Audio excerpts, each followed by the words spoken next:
Dr. Syed Muhammad Hilmi Syed Abdul Rahman. Yang dialu-alukan penceramah webinar hari ini Dr. Khairul Hamimah binti Muhammad Jodi serta semua peserta webinar kita pada hari ini. Semoga semua dalam keadaan sihat dan terus tabah menghadapi pandemik COVID-19. Terima kasih kepada semua kerana sudi mengikuti webinar bertajuk Remaja dan Konflik Identiti menurut Psikospiritual Islam. Kita mulakan majlis kita hari ini dengan bacaan Al-Fatihah.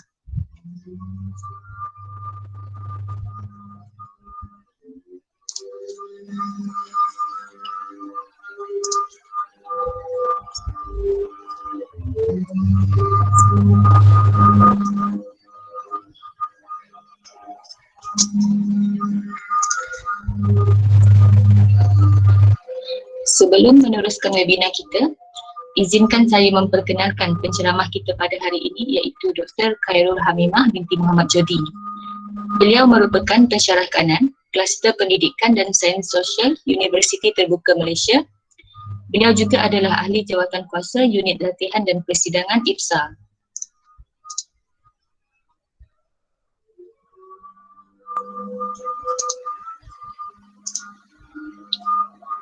Sesi webinar kita akan berlangsung selama 2 jam, lebih kurang 30 ke 45 minit akhir. Kita akan buka untuk sesi soal jawab dan perbincangan.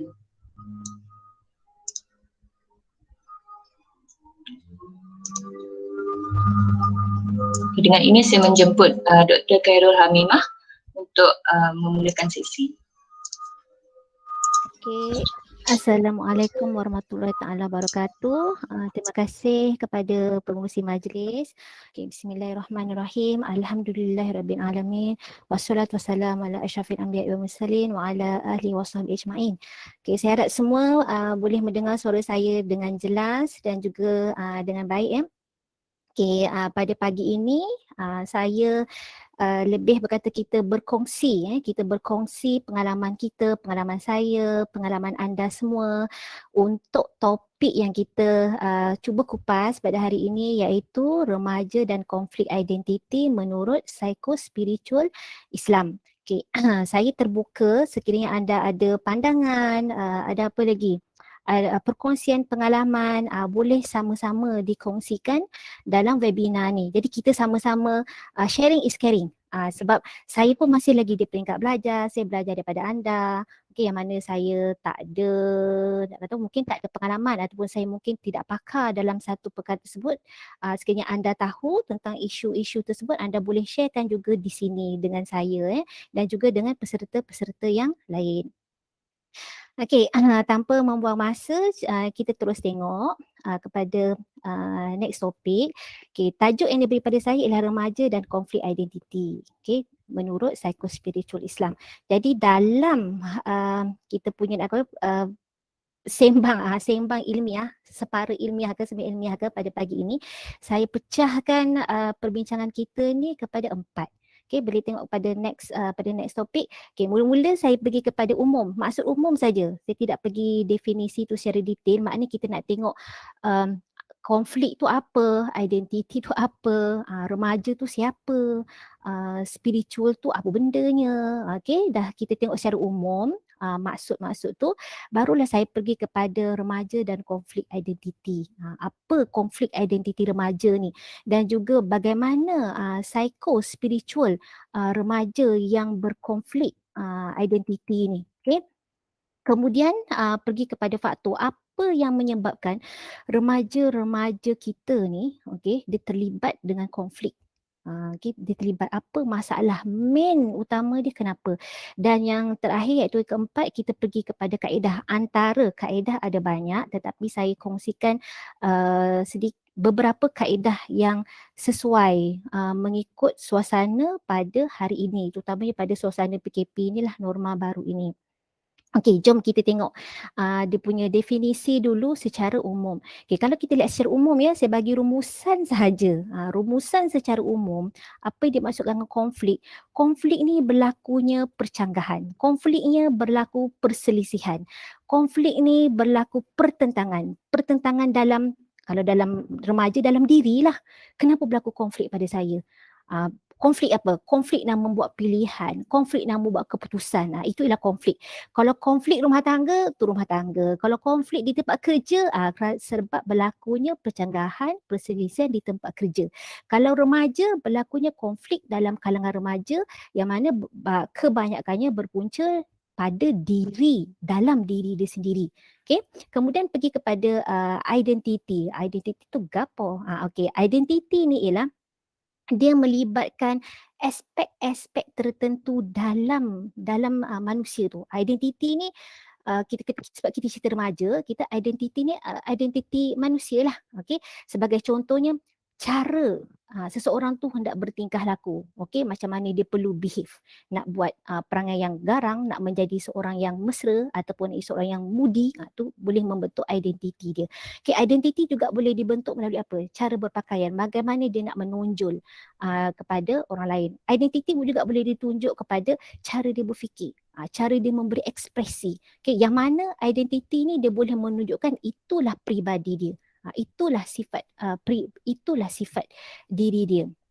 Okey, kemudian kita tengok lagi psikologi. Psikologi ni dia ialah nak kata apa, proses yang melibatkan mental, cara berfikir, pola berfikir.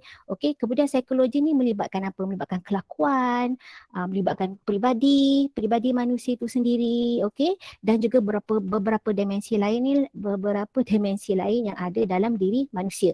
Dan psikologi ni selalu melibatkan apa? Dia selalu melibatkan efektif, perasaan, emosi, okay, melibatkan apa lagi? Akal, yang mana semua itu memberi hubung kait dalam seseorang individu tu. Okey, kalau kita bercakap tentang spiritual, spiritual ni dia banyak tafsiran lah, tapi secara ringkasnya begini. Spiritual ni dia selalunya saya kaitkan dengan bersifat rohani ataupun jiwa. Kalau dalam kamus, spiritual juga dikenali sebagai kerohanian. Dan spiritual ni selalunya dikaitkan dengan agama. Dikaitkan dengan agama. Kalau Islam, kita spiritual Islam. Kalau dalam Buddha, waktu dia bermeditasi ke, waktu dia pergi temple ke, dia akan bermeditasi di sana, dia berada di sana dan dia dia bermeditasi. Itu juga dalam bentuk spiritual. Kalau contohnya kalau yoga tu mungkin ini bukan yoga senamanya, ini yoga yang mempunyai spiritual yang berkaitan dengan hubungan dia dengan dewa dia lah. Itu juga spiritual. Kalau dalam Kristian, spiritualnya bagaimana? Dia pergi church, dia berdoa, okay?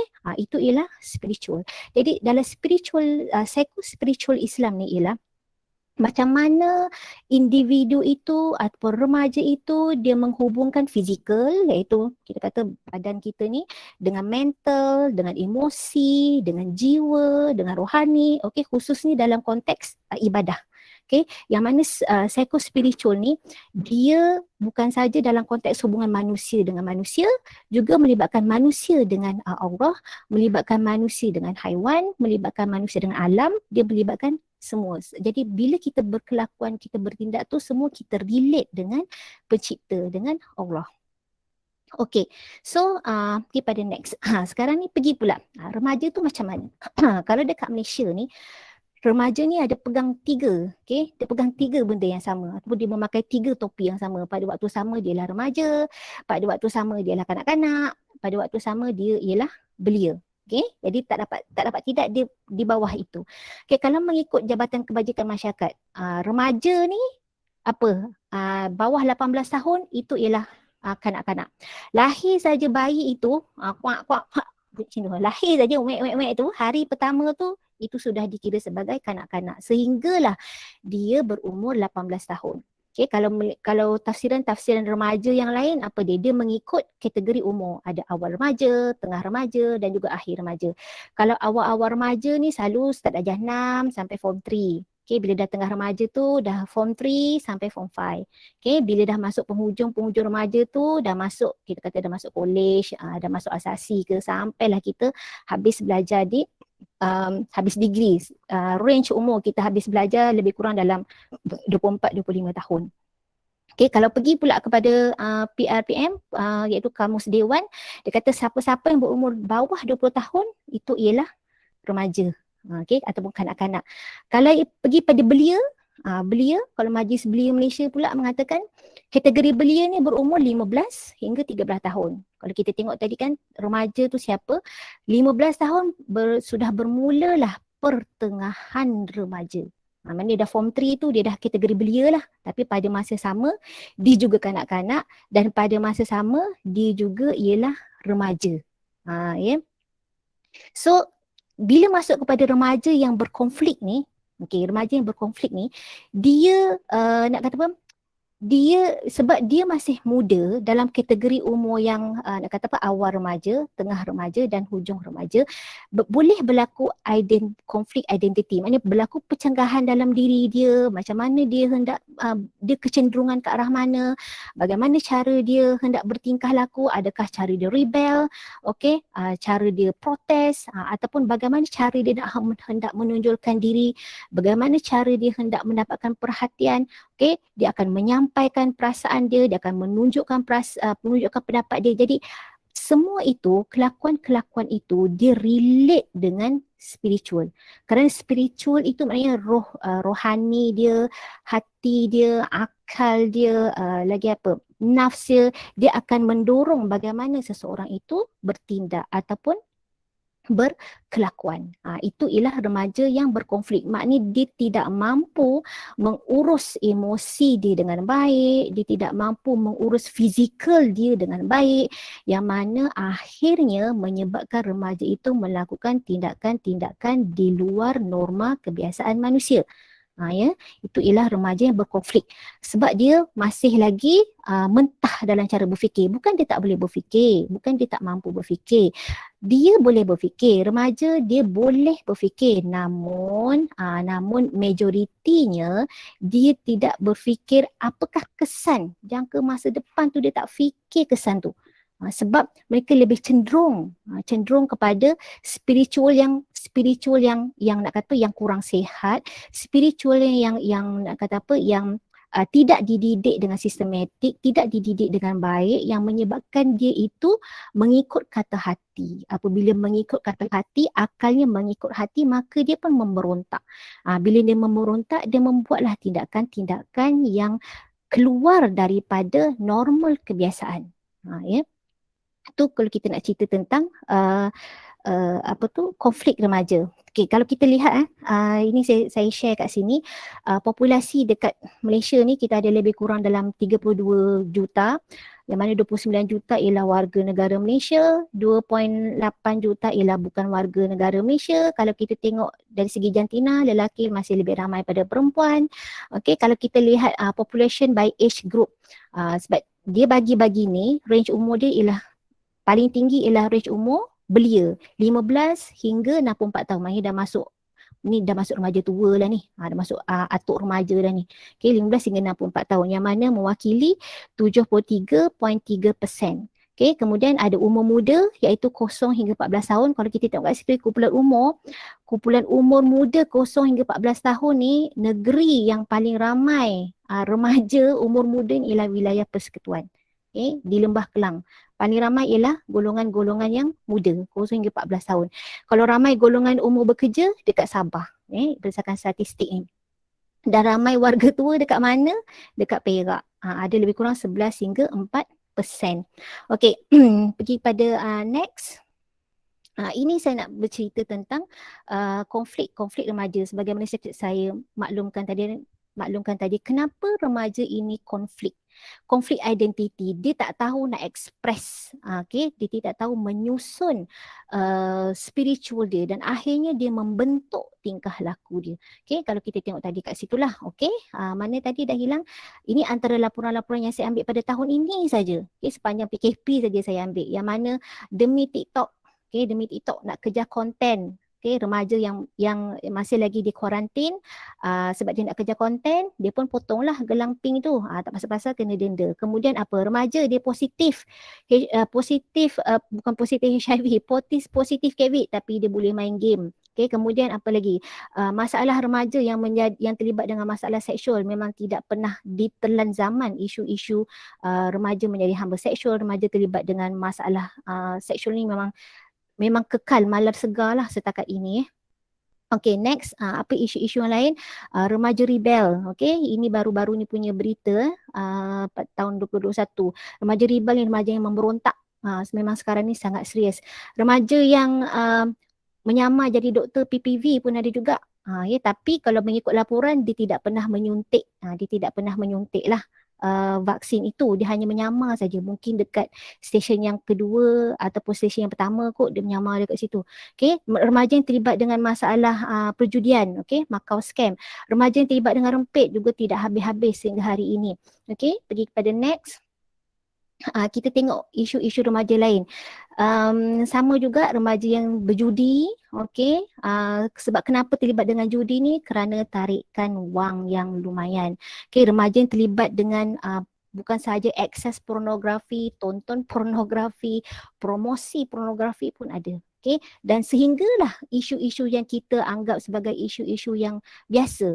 Okay, sebagai saya contoh yang tu kan, video itulah polis kenal pasti remaja perempuan pukul rakan sebab abang angkat. Itu isu-isu yang kadang-kadang kita fikirkan isu tu sepatutnya tak berlaku. Tetapi mengapa masih berlaku? Berlaku dalam kalangan mereka yang masih berusia kita anggap yang masih mentah lagi, yang masih muda lagi. Okay, next. Belum lagi masuk kepada remaja yang bunuh diri. Okay, kalau pergi kepada remaja yang bunuh diri, tengok apa remaja yang bunuh diri.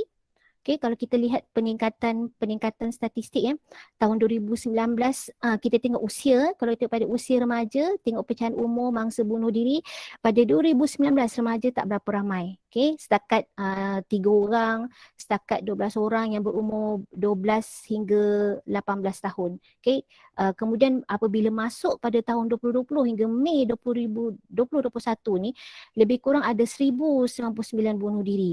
Okay, dalam Januari hingga Mei saja dah ada 468 kes bunuh diri. Kalau lihat pecahan statistik PDRM, remaja yang membunuh diri ni semakin ramai. Kalau kita tengok statistik tahun 2019, 2020, yang bawah 18 tahun ni tak sampai 20 orang. Tetapi apabila masuk tahun 2020 Januari sehinggalah Mei 2021, mangsa ataupun remaja yang membunuh diri antara umur 15 hingga 18 tahun ini meningkat kepada 872 orang. Bayangkan berapa ramai peningkatan tu, dan berumur 19 hingga 40 orang tu dah meningkat kepada 668 orang. Dan apa punca? Okay, kalau ikut PDRM ada 3 punca utama. Okay, yang pertama ialah masalah keluarga. Yang kedua ialah masalah tekanan perasaan. Yang ketiga ialah masalah kewangan. Masalah kewangan ni mungkin ialah bekerja apa semualah. Dan cara bunuh diri yang paling kerap mereka lakukan, ada 3 yang paling kerap. First, mereka gantung, lebih kurang dalam 75%. Yang kedua, tak dapat gantung, dia terjun bangunan. Okay, terjun bangunan ni lebih kurang dalam 13-14%. Dan cara ketiga ialah mereka minum racun. Apa-apa racun mereka akan minumlah. Yang pasti mereka hendak menamatkan riwayat mereka sendiri. Kalau bunuh diri ni kita boleh assume mereka punya spiritual itu memang tidak sihat, dan juga memang kita kata agak lemah dan tidak mampu menguruskan spiritual dia pada ketika itu. Okey, tengok next. Ini kita lihat kepada isu-isu yang dilaporkan ya. Pada masa sama masih ada lagi remaja yang positif ya, masih ada lagi, tetapi tidak seramai remaja yang berkonflik. Okay, tidak seramai remaja yang berkonflik. Kalau remaja positif ni apa? Walaupun dia mengalami penyakit, tapi dia tetap membantu parent dia, okay, mendapatkan duit. Kalau kita lihat budak sekolah ni, remaja ambil PDPR tapi masih lagi nak bantu ibu dia yang uzur. Okay, macam mana remaja ni dia menyara keluarga ni, maknanya dia ni memang kuat, emosi dia kuat, okay, jiwa dia kuat. Okay, bagaimana walaupun remaja ini mengalami masalah sindrom Down, tapi dia pun tidak lupa untuk menjadi seorang yang penghafaz Al-Quran. Okay, dan remaja bawa simpanan wang tunai. Ini kita kata remaja yang pandang masa depan, yang dia memikir, okay, saya perlu simpan duit, dengan duit ini akan membantu saya pada masa depan nanti, saya nak buat apa, nak sambung pelajaran ke. Okay, ini antara contoh-contoh remaja yang tidak berkonflik, kuat dia punya, fizikalnya kuat. Okay, dan juga spiritualnya kita boleh kata dia masih lagi kuat. Okay, pergi pada next. Ini laporan-laporan akhbar. Okay, kalau kita lihat pula kepada statistik. Okay, ini statistik daripada Majlis Belia Kebangsaan ya, ataupun kajian tindakan belia Malaysia ataupun IRIS. Okay, statistik mereka yang mereka keluarkan ialah pada tahun 2016 hingga 2017. 2019 mereka tak keluarkan lagi. Setakat ini saya cari mereka tak keluarkan lagi. Kalau kita lihat ni belia, ni banduan. Belia-belia yang masuk penjara. Kalau lihat dia punya statistik dari tahun 2016 hingga 2017 meningkat.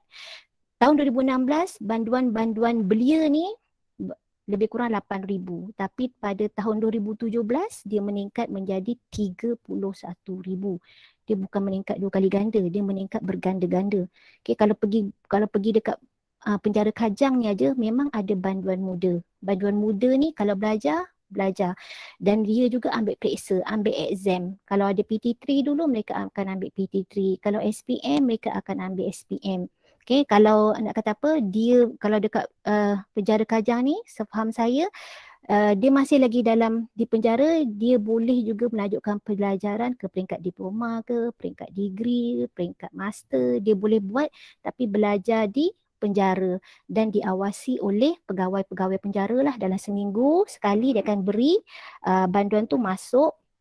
Bilik belajar dia adalah satu desktop untuk dia akses bahan-bahan pembelajaran dan ditemani oleh pegawai penjara. Ya. Ini tentang banduan. Okay, next kita tengok apa masalah dia lagi. Ini kita tengok Jovana. Okay, cuba tengok kategori umur. Saya bulatkan tu kan, tengok kategori umur. Kebanyakannya remaja. Yang paling awal berapa? 7 hingga 10 tahun. Bayangkan budak darjah 1 ada kes. Ini sehingga 2020 Okey, paling banyak terlibat ialah remaja yang berumur 16 hingga 18 tahun. Ada lebih kurang 22 ribu kes. Okey, apa kesalahan yang selalu mereka buat? Kebanyakannya berbentuk fizikal. Okey, curi motosikal, mungkin mencuri duit ke apa ke. Okey, kemudian terlibat dengan rogol. Budak-budak ni pun terlibat dengan rogol, terlibat juga dengan samun. Okey, terlibat juga dengan mencederakan. Mencuri motor ni biasalah. Tapi yang risaunya ialah terlibat dengan bunuh. Dah semakin meningkat terlibat dengan bunuh yang asalnya yang membunuh 210 orang je, kemudian meningkat menjadi kepada 1,000 orang yang terlibat dengan kes-kes bunuh. Okey, belum lagi kes-kes lain lah. Okey, kalau kita tengok statistik dia yang dekat sebelah kiri tu, kalau mengikut tahun biasalah ada naik, ada turun, ada naik, ada turun, dan tahun 2020 ni statistik ini dikutip pada pertengahan 2020. Dia tidak mencerminkan keseluruhan tahun 2020 tersebut. Okay, kalau kita lihat pada etnik, mungkin sebab Malaysia ialah majoritinya ialah Melayu, Bumiputera. Jadi kalau kita nak kata tak mustahil ialah Melayu pun ia juga. Namun kita tahulah kalau ikut definisi dalam perlembagaan, Melayu tu ialah Islam. Okay, sepatutnya kalau Melayu Islam tu dia sepatutnya tidak terlibat dengan masalah-masalah Jovana begini kerana agama tu sendiri. Cuma persoalannya kat sini ialah itulah hubungan spiritual tu, kerohanian tu. Kerohanian dia mantap ataupun kerohanian dia longgar ataupun kerohanian dia lemah ataupun kerohanian dia biasa-biasa saja yang melibatkan remaja ini dia terlibat dengan masalah-masalah Jovana. Okay, next ni konflik remaja. Okay, kalau kita lihat ni rasuah dalam kalangan belia. Ni saya kata umur 15 tahun yang ke atas. Pada tahun 2014, 2016 dan juga 2017. Okay, kalau tengok statistik yang kat bawah tu kan, tahun 2014 lebih kurang dalam berapa tu? Dia tengok konteks yang paling ramai tu ialah Melayu lah.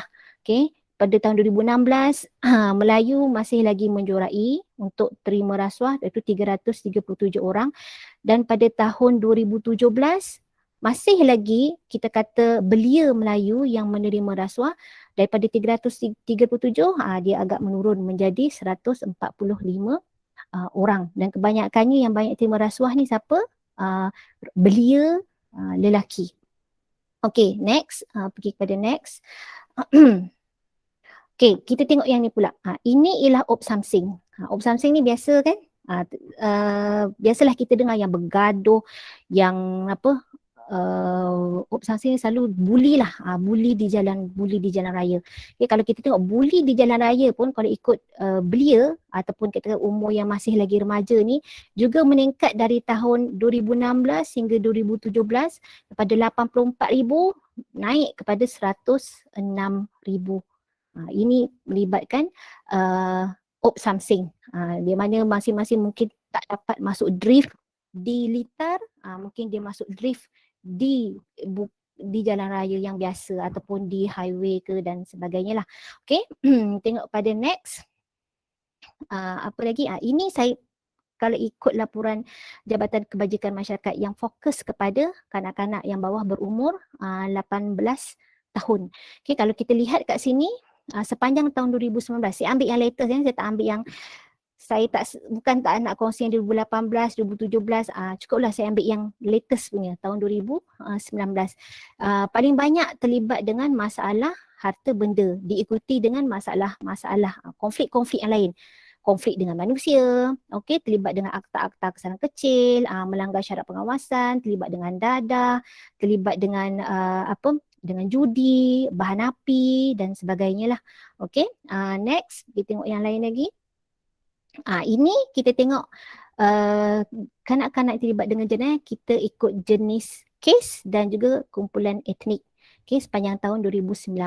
Okay, kalau kita lihat daripada etnik pun masih lagi kita tahu bangsa ataupun Melayu yang masih lagi banyak melakukan masalah-masalah jenayah. Maknanya mereka ini berhadapan dengan konflik identiti, konflik macam mana mereka hendak bertindak, konflik macam mana mereka hendak menunjukkan ini ekspresi saya, inilah tindakan saya. Okay, dan next. Kita tengok kat sini kanak-kanak terlibat dengan jenayah mengikut jenis. Okay. Kebanyakan mereka ni masuk mahkamah. Okay. Ada masuk mahkamah khas, ada masuk mahkamah terbuka. Okay. Kalau masuk mahkamah kanak-kanak, apa mahkamah buat keputusan kepada remaja ni, kepada kanak-kanak ni? Kalau kita tengok ada yang diberikan amaran. Okay. Diberi amaran kemudian dilepas. Tu tak banyak lah, mungkin dalam 81 kes. Diberikan bond, diarah bond berkelakuan baik dalam 1,000 lebih. Okay. Ataupun diserah, dipelihara kepada orang yang layak. Mungkin budak ni ada masalah kelakuan ke, masalah akhlak ke, parent tak boleh jaga ataupun dia kena dera ke, so dihantarlah kepada orang lain, ada lebih kurang 19 kes. Ataupun denda, ataupun dihantar ke sekolah, macam sekolah-sekolah yang diluluskan oleh kerajaan, sekolah-sekolah akhlak kita kata ya. Ataupun masuk penjara, masuk sekolah Henry Geni, lebih kurang dalam 100 lebih. Okay. Ataupun dilepaskan, dibebaskan, tak sempat dibicarakan lagi, itu lebih kurang dalam 184 kes. Ini ialah kita kata kalau tengok kepada pada carta ni, pada jadual ni, inilah dia nak kata apa, apakah tindakan yang dilakukan terhadap belia yang telah melakukan kesalahan apabila dia dilaporkan, ditangkap dan dibicarakan. Ini yang hanya direkodkan. Kita tak dapat lagi the exactly number. Yang tidak dilaporkan tu bagaimana? Contohnya yang duduk di kawasan pedalaman, contohnya kita ambil contoh paling mudah di kawasan penempatan kita sendiri, di taman-taman kita sendiri. Mungkin kita nampak benda-benda yang kecil, tetapi kita tidak laporkan kepada polis. Itu tidak mengambil kes-kes yang sebegitu. Jadi sekejap ya, jangan pergi next dulu. So saya boleh berulasan dekat sini. Apa kaitan konflik remaja, apa kaitan kes-kes ni dengan remaja dan juga dengan spiritual. Okay, boleh dibuat rumusan secara ringkas kat sini ialah hubungan konflik remaja dengan psikospiritual yang lemah, maka dia boleh berlaku konflik. Okay. Apabila jiwa remaja itu lemah, hati remaja itu lemah, okay, nafsu dia tidak mampu dikawal, okay, dan akal mentalnya tidak dapat dipertimbangkan dengan baik, okay, dia boleh membawa kesan negatif pada fizikal. Nampak tak? Dia berfikir, dia tidak mampu berfikir, dia ikut kata hati, dia tidak mampu mengawal nafsu, dia beri kesan negatif kepada fizikal sebab yang melakukan tu ialah fizikal. Okay, yang membunuh tu ialah fizikal, yang rempit tu ialah fizikal, maknanya tangan dia yang pegang steering. kaki dia tu yang tekan minyak. Kaki tekan minyak tu kalau kereta lah. Kalau motor tangan dia yang tekan pedal minyak tu. Okey. Jadi kita boleh dikatakan jenayah ataupun konflik yang dilakukan oleh remaja ni, dia memang kita dikaitkan dengan meningkatnya penyakit rohani. Bila meningkatnya penyakit rohani, okey, meningkatnya kelemahan spiritual rohani itu, dia terlibat dengan masalah-masalah jenayah. Sama ada jenayah itu jenayah seksual ataupun jenayah bukan seksual. Okay, kalau jenayah seksual tu yang terlibat adalah transgender ke, LGBT ke, hamil luar nikah ke, tonton pornografi ke, itu yang melibatkan dengan elemen-elemen seksual. Okay, kalau yang terlibat bukan dengan seksual, bunuh diri, bully cyber, apa lagi? Penagihan dadah, okay, dan juga lain-lain. Dan inilah yang mencerminkan kekurangan dalam tingkah laku moral remaja itu, okay, sehingga mereka ini bertindak di luar batas norma agama. Okay, sebab kenapa jadi begini? Antaranya ialah kerana tidak ada elemen-elemen tauhid dalam diri remaja tu. Spiritual dia memang kita kata lemah lah. Kalau kita nak tengok pada hari ini, saya ambil contoh paling senang TikTok. Okay. Kenapa remaja suka TikTok? Umur-umur yang begitu, mereka suka TikTok. Instagram dengan TikTok lagi, nak kata lagi, sekarang ni lebih lagi berbanding dengan Instagram. Okay, mereka mahukan perhatian. Okay, kalau mereka ada TikTok, konten, mereka tak kisah konten tu. Yang penting mereka dapat berapa banyak like, berapa dapat banyak followers, dan disebabkan mengejar followers, mengejar like daripada netizen, remaja-remaja ni ada yang membuka seberapa banyak akaun Instagram. Okay, kadang-kadang dia buka 5 akaun, kadang dia buka 6 akaun. Kalau akaun dia dah capai berapa followers, 20k ke, 10k ke, 3k ke, dia akan jual akaun dia tu. Sebab nak dapat apa? Nak dapat duit. Dapat duit cara mudah. Okay, dengan TikTok pun mereka boleh mendapat duit cara mudah. Cuma mereka tidak berfikir cara dapatkan duit tu macam mana. Mereka terlupa. Kalau kita kan matlamat tidak menghalalkan cara. Tapi cara mereka berfikir ialah matlamat saya nak dapat duit. Cara tak kisahlah macam mana pun. Okay. Kalau kita check, kalau rajin lah, buka TikTok. Buka TikTok golongan-golongan remaja-remaja ni, cuba tengok konten. Bukan saja TikTok, cuba buka YouTube. YouTube yang berkenaan dengan yang dikuasai oleh golongan-golongan yang followersnya ramai ni, yang 100,000, yang 500,000, yang million pun ada.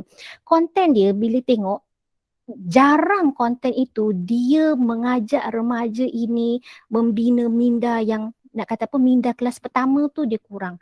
Apatah lagi konten yang nak mengajak benda-benda yang baik. Okay, matlamat dia betul. Saya ambil contoh satu YouTuber ni, dia buat drama. Memanglah drama tu saya tengok bagus. Dia nak memberi kesedaran, dia nak memberi, nak kata apa, jangan buat begitu, jangan buat begini. Tetapi cara dia tak betul. Macam kenapa saya cakap macam tu? Dia berlakon tapi dia nak bercakap tu marah-marah. Dia nak bercakap tu menjerit-jerit. Okay, dia bercakap tu dengan cara hentak-hentak. Mesej dia betul. Mesej dia kata, oh kita jangan buat begini, kita jangan buat begini. Tetapi saya tak nampak elemen-elemen murni yang dia nak terapkan dalam kalangan penonton YouTube tu. Penonton YouTube tu. Okay, kemudian kalau kita tengok konten dia lebih kepada yang seronok. Yang biasa-biasa yang seronok.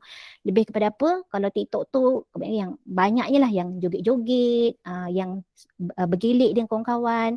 Okay, kadang-kadang mereka berkongsi cerita lawak, kadang-kadang mereka berkongsi cara main game, apa lagi dalam konten mereka ni, kongsi pengalaman cerita seram. Okay, kadang-kadang dia mencadangkan, oh tengok cerita ni, tengok movie ni, tengok drama ni. Okay, ada juga yang anime.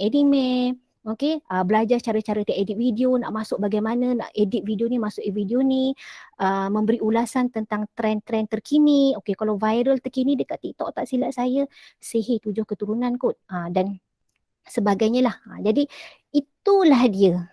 Jadi kalau dah kandungan TikTok tu, kandungan dalam media sosial tu begitu, mana elemen-elemen yang boleh meningkatkan spiritual remaja itu, yang boleh menjadikan contoh kepada remaja-remaja ni, pada followers, pada viewer ni, untuk meningkatkan spiritual mereka sendiri.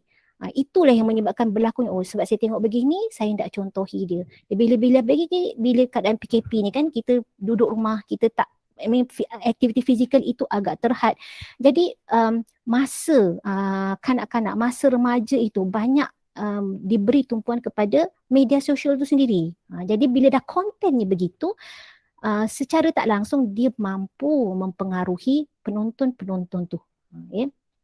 Okey, seterusnya cuba kita tengok next, kenapa berlaku konflik? Kenapa berlaku konflik dalam kalangan remaja ni? Bukan remaja sangatlah, pada yang bukan remaja pun ia juga. Okey, berlakunya konflik dalam kalangan remaja ni kerana dia lupa ataupun dia tak tahu. Okey, ataupun dia tak pernah tahu, ataupun dia tak ambil tahu. Okey, ataupun dia memang dia nothing. Okey, dia tak tahu dia punya tujuan dia hidup. Dia tak tahu perjalanan hidup manusia tu bagaimana. Dia tak tahu kenapa dia diciptakan.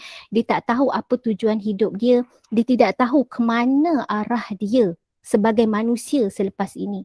Okey, kalau kita lihat kat sini, konflik itu berlaku, dia tak tahu yang dia asalnya ialah roh berbentuk spiritual, ya, roh. Kemudian roh itu ditiupkan ke dalam rahim mak dia lah. Kemudian kita lahir dalam bentuk alam syahadah. Pada alam syahadah, semua orang akan berada di alam barzah. Okay, semua orang. Kecuali yang tak sempat rasa alam barzah terus pergi kepada alam akhirat. Okay. Dan juga last, the ending perjalanan itu ialah di alam akhirat. Jadi remaja-remaja ini ataupun individu-individu itu dia terlupa. Dia tidak tahu perjalanan hidup dirinya.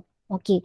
Next, kita tengok kalau melihat kepada remaja yang tak ada konflik, remaja konflik yang tidak ataupun jarang melakukan konflik ni, okay, kita tak adalah kata remaja tu dia seperti malaikat, tak pernah buat salah langsung.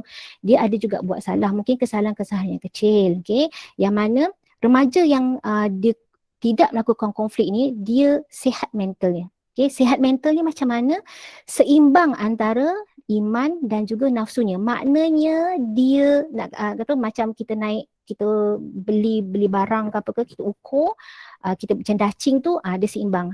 Iman boleh menguasai nafsu, nafsu mengikut iman.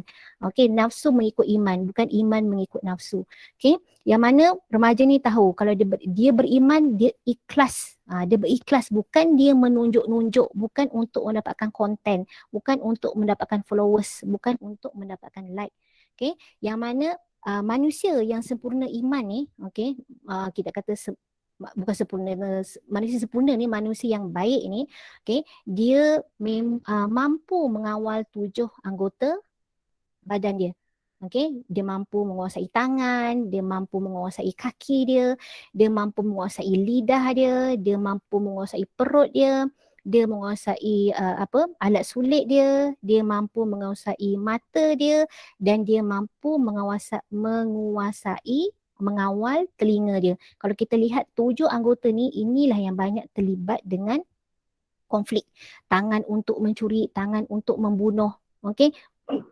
Tangan untuk meragut, kaki untuk menyepak, kaki untuk pergi ke tempat-tempat yang tidak dibenarkan, lidah nak kata apa, dia mencarut, dia memaki, dia apa, kalau membuli pun lisan, berkaitan dengan lisan, perut, makan benda-benda yang haram, okey, mengambil benda-benda yang tidak sepatutnya ataupun terlalu tamak. Bila terlalu tamak, perut melibatkan kepada obesity, okey, yang tidak mampu mengawal farasnya, berlakulah masalah-masalah yang melibatkan seksual, okey, mata, okey, dia mampu mengawal apa yang dilihat, okey, dan kemudian telinga, apa yang didengar. Kemudian semua itu akan memberi kesan kepada fizikal seseorang itu. Okey, pergi pada next. Kalau remaja yang bertingkah laku ni macam ni. Ini saya ambil daripada manusia ni begini. Kalau remaja tu dia begini. Dia ada aspek luaran dan juga dia ada aspek dalaman. Luar relate dengan dalam, dalam dia relate dengan luar. Sama-sama saling relate, membantu. Okey, kalau psikospiritualnya seimbang, sehat, okey, diisi dengan makanan-makanan yang betul, okey, dan remaja itu dia memahami, Okay, dia mampu menguasai dalaman. Fizikal dia mampu menguasai dalaman. Bukannya dia dikuasai, dia mampu menguasai. Dia mampu menguasai rohnya, okay? Dia mampu menguasai jiwa, dia mampu menguasai hati, mampu menguasai akal dengan wahyu, melalui wahyu. Okay, dan fizikalnya pun dia mampu kuasai. Okay, jadi orang yang begini, dia akan membentuk peribadi yang mulia dan dia mampu menjadi remaja yang hebat. Okay. Remaja yang mampu menguruskan psikospiritual ni dengan baik, okay, dia akan membentuk diri dia tu, okay, fizikal dia tu, bukan saja fizikal, okay, menjadi sihat. Okay, fizikalnya sihat, jasmaninya sihat, rohaninya sihat.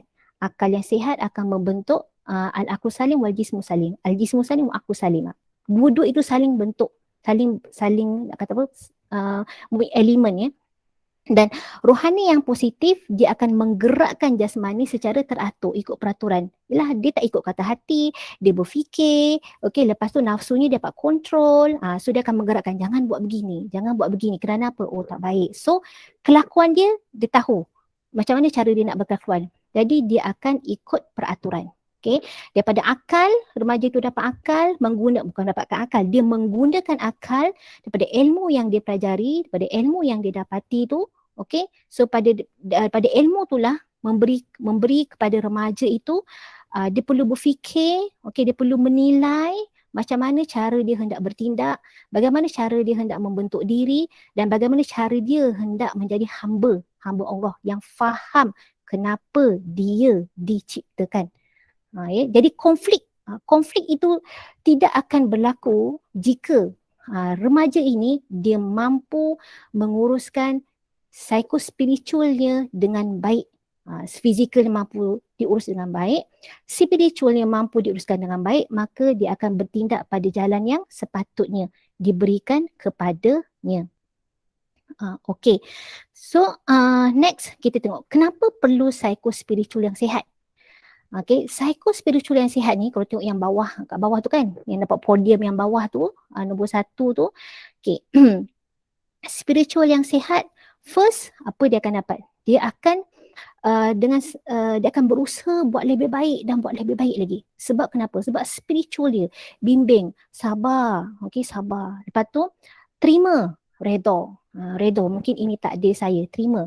Kemudian apa? Berusaha, sentiasa berusaha, bertawakal, dan juga dia boleh cope ni kata apa? Dia boleh masuk dengan keadaan sekeliling dia. Okey, kalau contoh remaja ni dia pergi sekolah, dia boleh cope suasana dengan sekolah. Kalau remaja ni dah kerja, contohnya buat part time hari Sabtu Ahad, dia boleh cope dengan suasana tempat kerja dia. Remaja ni pergi mana? Dia pergi universiti, dia belajar ke peringkat yang tertinggi, dia boleh cope dengan suasana di universiti tersebut.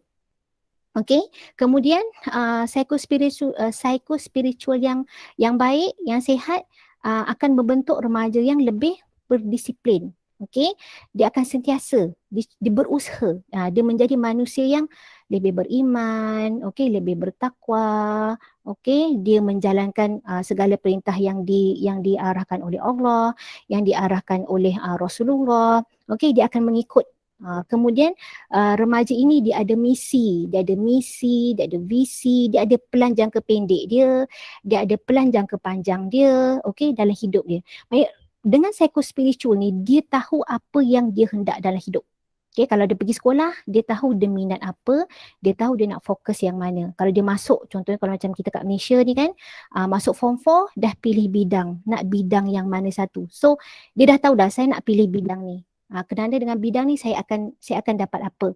Okey, dan dia betul saya nak terus masuk sekolah ni. Bila dah habis sekolah dia tahu dia nak masuk program apa. Ni dengan spiritual yang sihat. Okay, kemudian spiritual yang sihat ni dia mampu mengawal diri dan juga boleh menghindarkan perbuatan-perbuatan yang buruk dan keji. Okey, sebagai contohnya apa? Dia boleh memilih rakan yang baik. Dia tahu nak membezakan ini rakan yang baik, ini rakan yang tak baik. Ini rakan yang pelik, ini rakan yang unik. Ini rakan yang jelek. Jadi dia tahu. Tapi dia boleh lagi berkawan. Cuma dia tahu kaedah berkawan dengan rakan baik ni macam mana. Dia perlu menjauhi rakan yang pelik macam mana. Okay. Tak adalah sehingga menjadi pergaduhan kat situ. Maknanya cara dia berkomunikasi, cara dia menolak nak berkawan dengan kawan-kawan yang pelik ni dengan cara yang baik. Okey. Selain itu dia mampu mengawal diri, apa lagi? Dia akan sentiasa mendekatkan diri dia dengan Tuhan, mendekatkan diri dengan agama dan juga mendekatkan diri dengan keluarga, dengan keluarganya dan juga melakukan perkara-perkara yang bermanfaat. Okey, dan last bila masuk juara pingat emas. Okey, bila cycle spiritual yang sihat ni yang paling nak kata yang paling tingginya ialah dia istiqamah. Kerana nak istiqamah ni bukannya senang. Okay, dia maintain. Pada waktu ni dia sudah mencapai tahap kebat. Kalau kat sekolah tu tahap kebat lah, kemahiran berfikir aras yang paling tinggi. Kita ada C1, ada C2, ada C3, C4 kan. Ini dah sampai C6. C6 ni kalau nak kata apa, dia ialah create. Create ni maknanya macam mana dia boleh create? Create pemikiran dia tu macam mana? Dia create dalam pemikiran dia, semua saya buat ni kerana siapa? Kerana Allah. Saya kerja bantu mak, saya kerja bantu ayah kerana Allah. Saya pergi sekolah itu ibadah. Okey, kawan-kawan macam kata pergi sekolah, kawan-kawan duk meniru dia. Kawan-kawan sikit-sikit tanya dia, asyik dia je. Kawan-kawan ni semua contohnya tak nak membantu, tak memberi respon yang baik bila cikgu tanya ke apa ke, jadi dia tak suka. Asyik dia je kena tanya, asyik dia je kena soal. Jadi kalau dia tu istiqamah, dia kebat, dia akan fikir sabar, cikgu pilih saya jawab kerana saya nak kata apa, cikgu percaya pada saya. Saya yakin pada diri saya. Saya buat ni semua kerana Allah. Okay. Saya tak suka kawan saya berkelakuan macam ni. Bukan kerana tak suka sebab dia tu orang miskin ke, sebab dia tu B40 ke, sebab dia M40 ke. Bukan, dia tak fikir macam tu. Saya tak suka dia begitu kerana Allah kata jangan buat, so saya tak buat. Dan juga remaja ni dia tak berkira. Dia tak berkira. Tak berkira pun kerana Allah juga. Okay. Dan bila dah istiqamah ni, jadi remaja itu sendiri dia peka pada diri dia, dia peka pada pembangunan diri dia untuk menjadi lebih baik dan juga lebih baik lagi. Maknanya dia pergi lebih baik. Kan kalau ikutkan apa, manusia ni sama ada kita nak menjadi nak kata apa, lebih hina, macam apa ya, kita ni nak jadi apa, lebih baik daripada semalam ataupun sama seperti semalam ataupun lebih teruk pada semalam. Macam tu. Jadi pilih remaja yang begini, istiqamah ni dia sentiasa berpegang pada lebih baik pada semalam, lebih baik daripada semalam, lebih baik daripada semalam. Ya. Okey. So kita terus tengok kepada pengaruh. Kenapa mereka terlibat dengan konflik? Kenapa mereka terlibat dengan konflik? Okay, ni memanglah banyak reason dia. Okay, kalau lihat ada sebab masalah keluarga, ada masalah kawan-kawan, diri sendiri pun ia juga, bukan sebab keluarga, bukan sebab kawan, tapi diri dia sendiri, dia memang suka-suka nak cuba. Ada juga kes yang macam tu. Okay, social media, kalau kita nak kata social media hari ni memang banyak lah. Okay, kemudian persekitaran, di mana tempat tinggal dia, masyarakat, budaya, adat, itu juga boleh mempengaruhi dia. Okey, kemudian dia juga boleh terlibat dengan masalah apa yang ditonton, apa yang dibaca. Boleh apa yang dibaca tu kadang dia sampai berangan, dia sampai berimajinasi. Kemudian dia pun membayangkanlah diri dia. Dia buatlah. Ada juga yang macam tu. Kalau menonton, dah tonton cerita macam tu je, dia boleh meniru apa yang ditonton. Dia boleh meniru apa yang ditonton. Kalau siapa belajar pendidikan kan, dia ada banyak teori behavior, ada teori kognitif, ada teori humanism. Tak silap saya, dia kan ada teori dia, ada Pavlov lah, ada Maslow lah, ada Skinner, semua tu dia boleh nak kata apa, meniru, imit, dia boleh meniru apa yang orang tu buat, dia boleh tiru, budak-budak itu boleh tiru apa yang orang tu buat. Okey, tapi dalam perbincangan pagi ni saya memberi fokus kepada pengaruh keluarga. Saya memberi fokus kepada pengaruh keluarga sebab saya base kepada hadis ni pada Sahih Bukhari yang mengatakan yang bermaksud setiap anak yang dilahirkan tu fitrah. Okay, maknanya remaja kita ni waktu dia bayi, semua fitrah. Jadi siapa yang mencorakkan remaja tu? Jadi ibu bapanya lah yang menentukan dia sebagai Yahudi, Nasrani atau Majusi. Kalau kita tengok konteks dalam hari ini, yang menentukan remaja tu, walaupun terdapat pengaruh-pengaruh yang lain, tapi keluarga itu masih lagi menjadi asas kepada pembentukan jati diri, pembentukan akhlak mulia itu sendiri. Okay, sebab kalau kita berbincang tentang psikologi manusia, dia selalu bermula dengan pembinaan rumah tangga tu. Okay, nak bina rumah tangga macam mana? Proses nak dapat pasangan tu. Kalau proses memilih pasangan ni lebih kepada Islam lah, dia banyak ajar. Nak dapat anak, nak lahir anak, nak membesarkan anak daripada anak tu umur dalam perut, umur 1 hari lahir sehinggalah remaja, sehinggalah dewasa. Okey, kemudian bila remaja itu macam mana nak dibentukkan jati diri dia. Okey, dan bila anak tu dah dewasa dan bila dah anak tu berusia lanjut, kalau ibu bapa yang sempat lah, ibu bapa yang usia dia panjang, dapat rezeki usia panjang, dapat melihat 3 generasi dia, pada situlah kita dapat melihat psikologi, nak kata apa, persekitaran, sosial, psikososial, psikososial masyarakat tu bagaimana.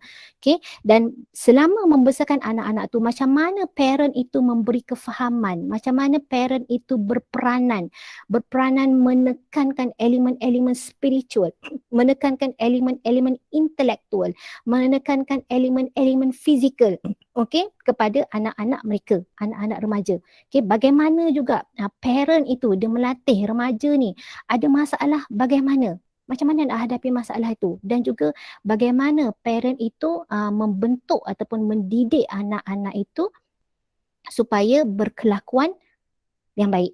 Okay, saya kongsikan dekat sini ada 4 gaya keibubapaan. Macam mana gaya keibubapaan ini dia membentuk spiritual dan juga dia membentuk psikologi, bentuk psikologi dan juga membentuk spiritual remaja itu sendiri. Okay, ada 4 gaya keibubapaan. Ada authoritarian, ada permissive, ada authoritative dan juga ada neglectful. Okay, jom jom kita tengok dulu apa gaya keibubapaan yang yang authoritarian ni. Authoritarian ni gaya mak bapak ni, cuba tengoklah, cuba bayangkanlah diri anda semua. Okay, kita ni ataupun yang dah jadi mak bapak ni, kita ni gaya mana? Okay, kalau yang authoritarian ni sangat straight. Parent tu sangat straight, kena dengar cakap mak bapak, jangan lawan. Kalau ayah mak kata A, ikut A. Okay, sikit-sikit denda. Anak tu suka ke tak suka ke, ikut. Suka tak suka, ikut. Ni memang terlalu straight. Terlalu straight, dia sekat. Sikit hukum. Okay, dia pastikan anak-anak tu ikut. Jangan bantah, jangan lawan.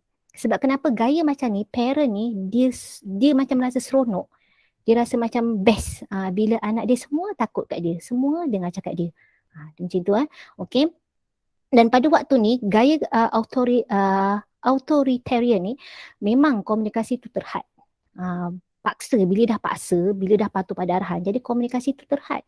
Bila dah komunikasi terhad, jadi kesan dia pada anak-anak ialah daya kemampuan anak rendah, dan juga dia boleh mendorong anak-anak ni berkelakuan negatif. Kerana apa? Kerana tak puas hati, rebel. Dia memberontak. Itu pada yang memberontak yang menunjuk. Kalau yang tak memberontak, yang tak menunjuk ni apa? Anak-anak jadi penakut. Boleh juga jadi pendendam. Okay? Dan boleh juga jadi pendam perasaan, senyap aja. Okay, bila dia tanya semua tak nak jawab. Dia terlalu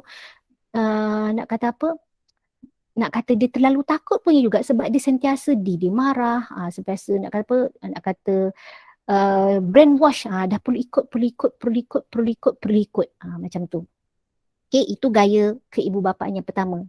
Okay, jadi boleh nampak kat situ. Kemudian gaya parent yang permisif. Gaya parent yang permisif ni, contoh paling senang macam ni. Kalau tengok cerita P. Ramlee kan, anakku Sazali, ini gaya tu ialah gaya yang permisif. Yang mana parent itu dia terlalu sayang anak tanpa sempadan.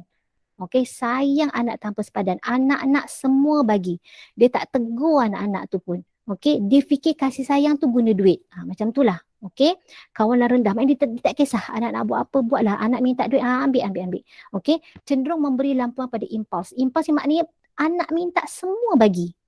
Tu ya, semua dia bagi. Dia tak kata tidak. Kenapa parent ni jadi macam ni ya? Sebab parent yang macam ni selalunya dia rasa apa? Dia rasa macam bersalah kalau dia tak penuhi permintaan anak-anak. Yelah sebab mungkin dia sibuk, dia balik lambat. Jadi kalau balik-balik kerja tu, anak minta apa dia bagi. Sebab dia rasa macam saya dah lah balik lambat. Saya macam bersalah lah pula tak dapat luangkan masa dengan anak. So anak minta apa bagi je lah. Ya. Dan contoh macam parent macam ni kan, dia cakap rumah dia ada undang-undang tapi dia tak aplikasi undang-undang tu. Contoh dia cakap anak dia, okey nak keluar Sabtu Ahad keluarlah. Balik petang. Dia tak spesifik balik petang tu pukul berapa. Petang pukul 7, petang pukul 6, petang pukul 5, dia tak spesifik. So anak tu dia akan suka hati dia lah. Yang penting balik petang. Ataupun nak kata balik sebelum malam. Balik sebelum malam 12.30 malam, 1 malam, 11 malam. Jadi range tu anak-anak terpulang pada dia. Okey, jadi dia beri kesan kepada anak-anak. Okey, macam dia beri kesan pada anak, antaranya ialah apa? Anak-anak tak mampu berdikari, terlalu manja. Anak-anak macam ni kalau dia tak dapat sesuatu, dia memang memberontak. Okey, dan anak-anak ni dia terlalu bergantung sebab dia tak pernah hidup susah. Dia tak mampu buat keputusan sendiri. Semua bergantung pada mak ayah. Semua bergantung pada mak ayah.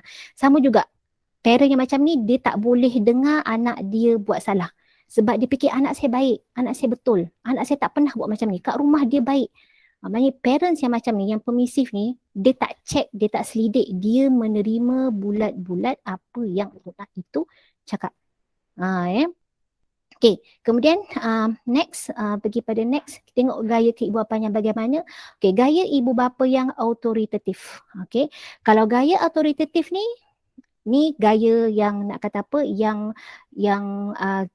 gaya contoh, okay? Yang mana parents yang mesra, parents kat sini lah gaya dia lebih bertanggungjawab. Kalau anak-anak ada buat masalah ke apa, dia akan berbincang, dia akan mendengar pendapat anak-anak.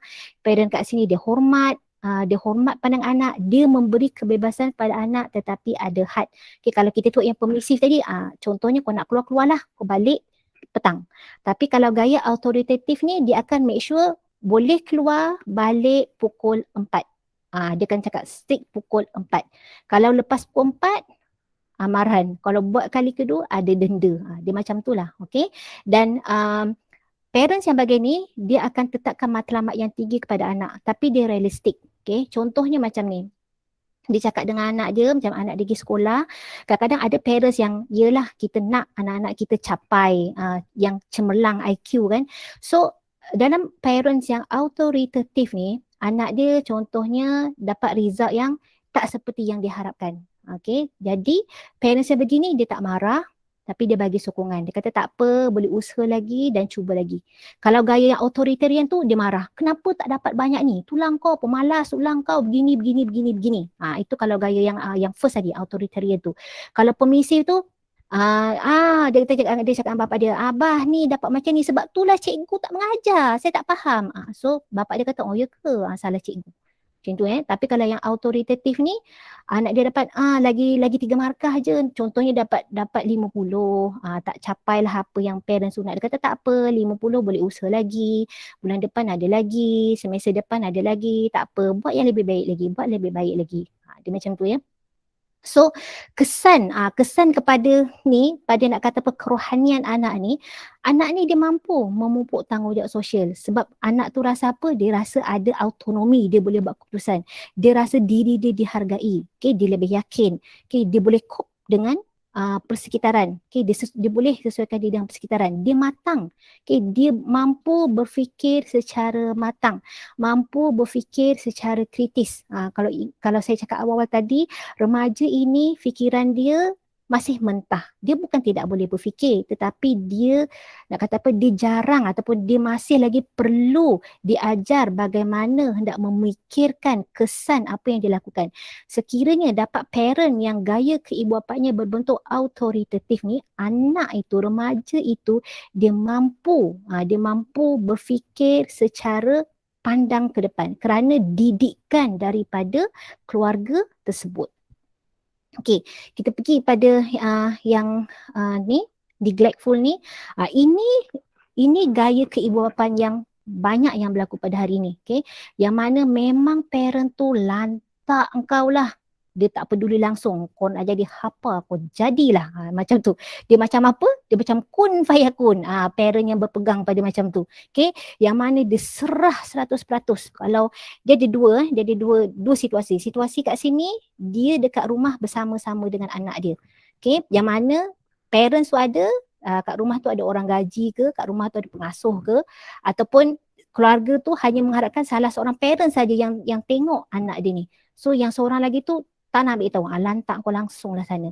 Okay? Ataupun ada satu lagi situasi, diserahkan anak ni kepada orang lain. Diserahkan kepada apa? Pada atuk ke, pada nenek ke, pada saudara mara ke, pada pengasuh ke, diserah dari kecil.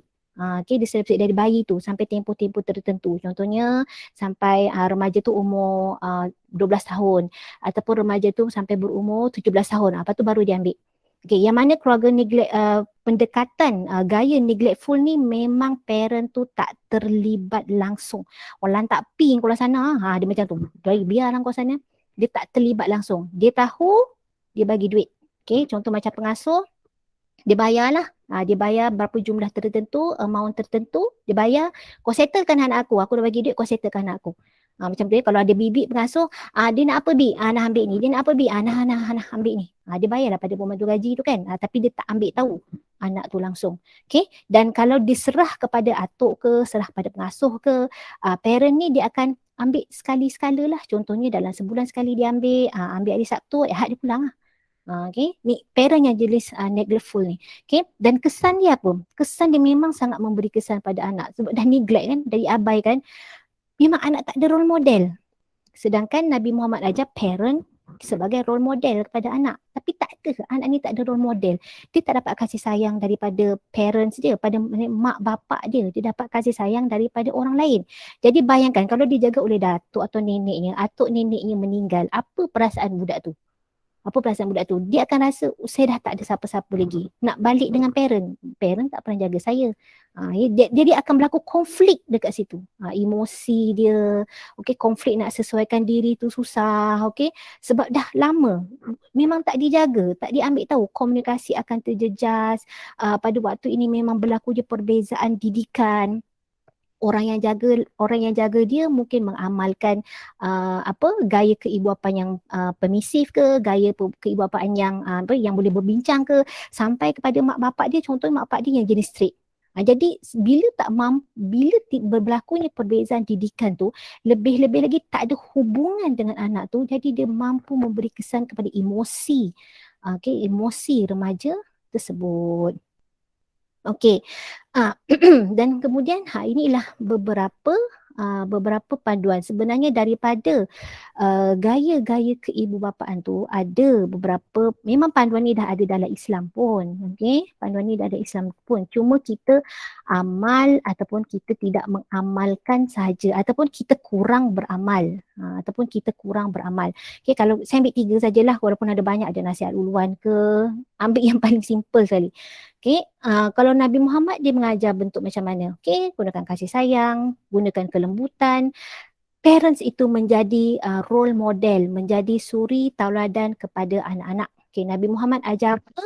Anak-anak ni kalau benda tu halal, kalau benda tu haram, kena explain kenapa dia boleh, kenapa dia tidak boleh, supaya anak-anak itu faham kenapa dia boleh berkelakuan seperti begitu ataupun dia tidak boleh berkelakuan seperti begitu. Okay, dan Nabi Muhammad juga mendidik kepada apa? Lembut, didik dengan lembut, didik dengan kasih sayang, sebab kalau kita berkelakuan kasar maka anak-anak tu lari. Sebagaimana Sahih Bukhari menyatakan, mudahkan, jangan menyusahkan, berilah berita-berita gembira, sebab dengan kekasaran ni akan menyebabkan mereka tu lari. Tapi janganlah sampai menjadi seorang yang terlalu memanjakan. Maknanya kita balance kat situ ya. Okey. Kemudian apa lagi yang Rasulullah juga, kalau budak tu buat salah, amaran, okey, dan dengan amaran kita bagilah, bila buat lagi dan buat lagi, berilah denda, tetapi denda itu bersesuaian dengan umur mereka. Ni umur baru 2 tahun, contohnya didera, dipukul.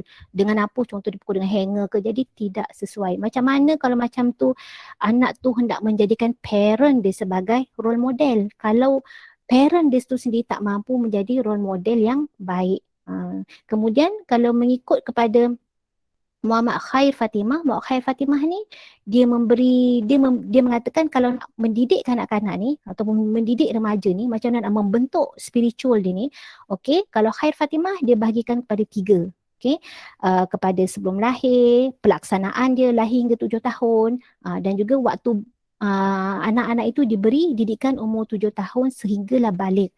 Okey, kalau mengikut Khair Fatimah, Khair Fatimah dia kata ada sebab kenapa dia bahagikan pendidikan ini kepada 3.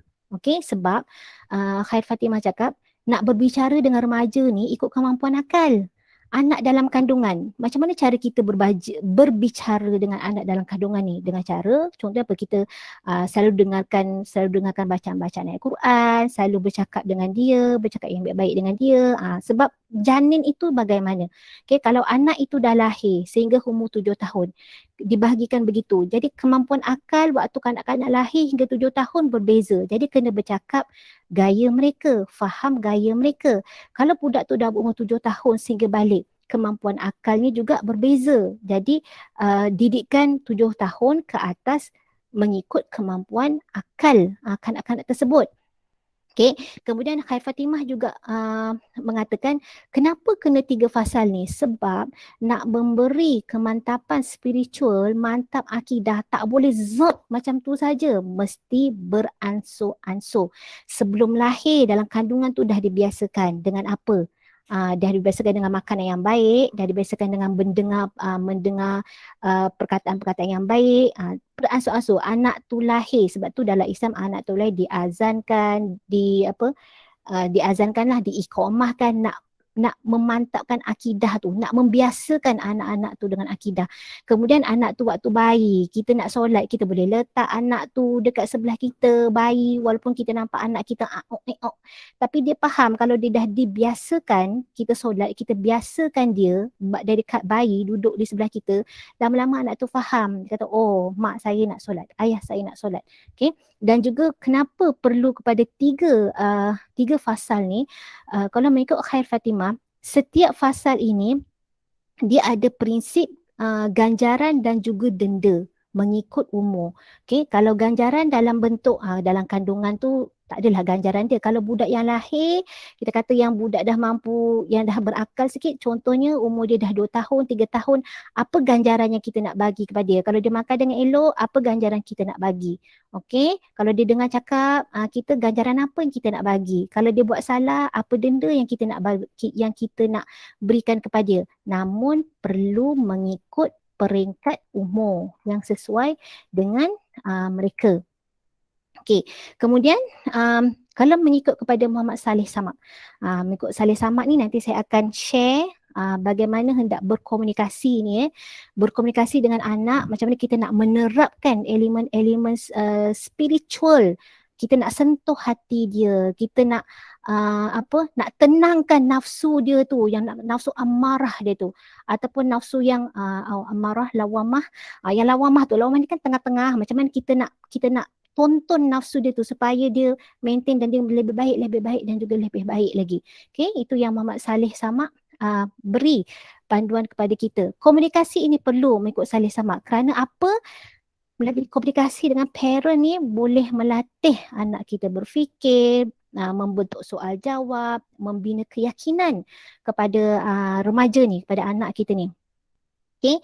Dan mengikut Saleh Samad ni, kalau kita nak berkomunikasi, cerita yang umum-umum dahulu, kemudian baru cerita yang khusus. Okay. Tidak gunakan perkataan yang sesuai, okay? Dan juga masukkan elemen-elemen persekitaran sebagai contoh. Kalau kat sekolah, kita masukkan relate dengan sekolah. Kalau jalan-jalan naik kereta, tapi sekarang tak boleh naik kereta, kita naik kereta dekat depan rumah kita, masuk kereta, keluar kereta, keluar kereta, keluar kereta. Kalau teringin sangatlah anak-anak tu dia stres sangat dalam rumah, okey jom kita masuk kereta, okey 5 minit jom kita keluar kereta. Contohnya macam itulah. Okey, jadi kita relatekanlah dengan elemen persekitaran. Kalau kita pergi shopping komplek, kita relatekan kenapa kena behave macam ni.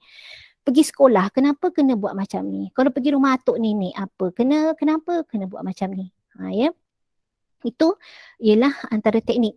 Dan saya nak share dekat sini ialah komunikasi. Kenapa memilih komunikasi sebagai tools untuk memantapkan spiritual dalam kalangan remaja? Okay.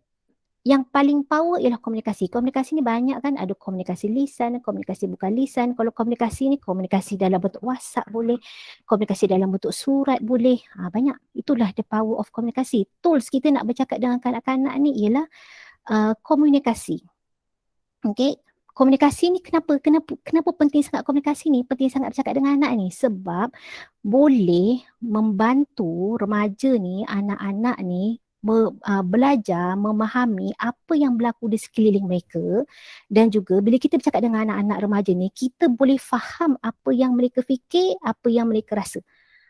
Jadi bila kita berkomunikasi dengan mereka secara tak langsung, okay, kita boleh dengar cerita mereka, remaja boleh dengar cerita kita. Okay, jadi bila kita dalam berkomunikasi ni, kita seboleh-bolehnya, sebab kita tak nak mereka tu melakukan konflik identiti dalam elemen-elemen komunikasi ni, terapkanlah elemen-elemen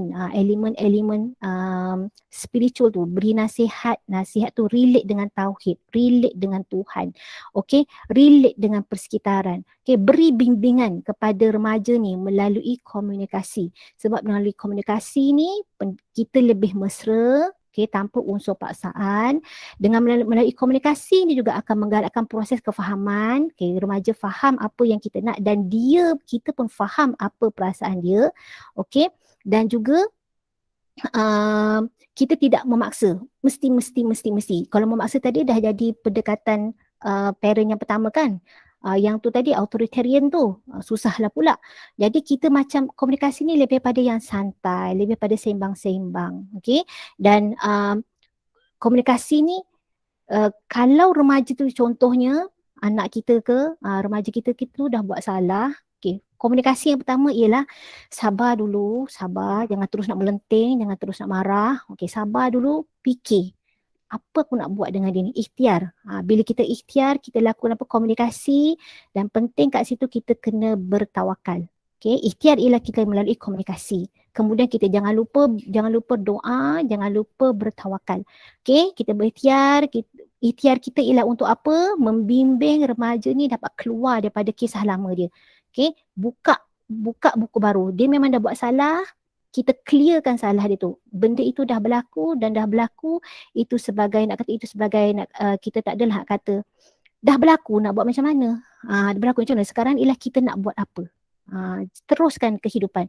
Okay, yang penting kat sini dalam spiritual Islam tu, dalam psycho-spiritual Islam tu, kita tekankan elemen-elemen tauhid dalam komunikasi dengan remaja tu. Okay, kalau lihat kepada komunikasi efektif kat ni, saya ada 4 kat situ. Okay, kalau kita bercakap dengan remaja, pilihlah waktu yang sesuai. Waktu pagi, waktu tenang, waktu kita tengok kita pun tenang, anak kita pun tenang. Jangan waktu kita tak tenang, anak kita tenang. Ataupun kalau kita nak memilih untuk bercakap tengah-tengah hari buta, boleh juga. Tapi tengok kita punya emosi kita okey ke tak okey. Kalau tengah hari tu panas, kita okey, emosi kita okey, anak kita okey. Jadi berkomunikasilah dengan mereka, ataupun nak bercakap waktu malam, ataupun bercakap waktu mereka nak tidur, waktu tengah menonton TV tu, waktu iklan, kita boleh bercakap-cakap dengan dia ke, waktu petang ke, tak ada masalah. Pilihlah masa yang sesuai. Okey, kemudian kalau kita saya katalah anak kita remaja tu dah tergelincir lah sedikit. Okey, kita dengar apa yang dia cakap. Okey, kita dengar apa yang dia cakap. Okey, sebab bila kita dengar apa dia cakap, sebenarnya kita belajar untuk memahami dan menghormati pandangan dia. Jadi bila anak tu tengok, mak saya dengar lah, mak saya faham apa yang saya nak.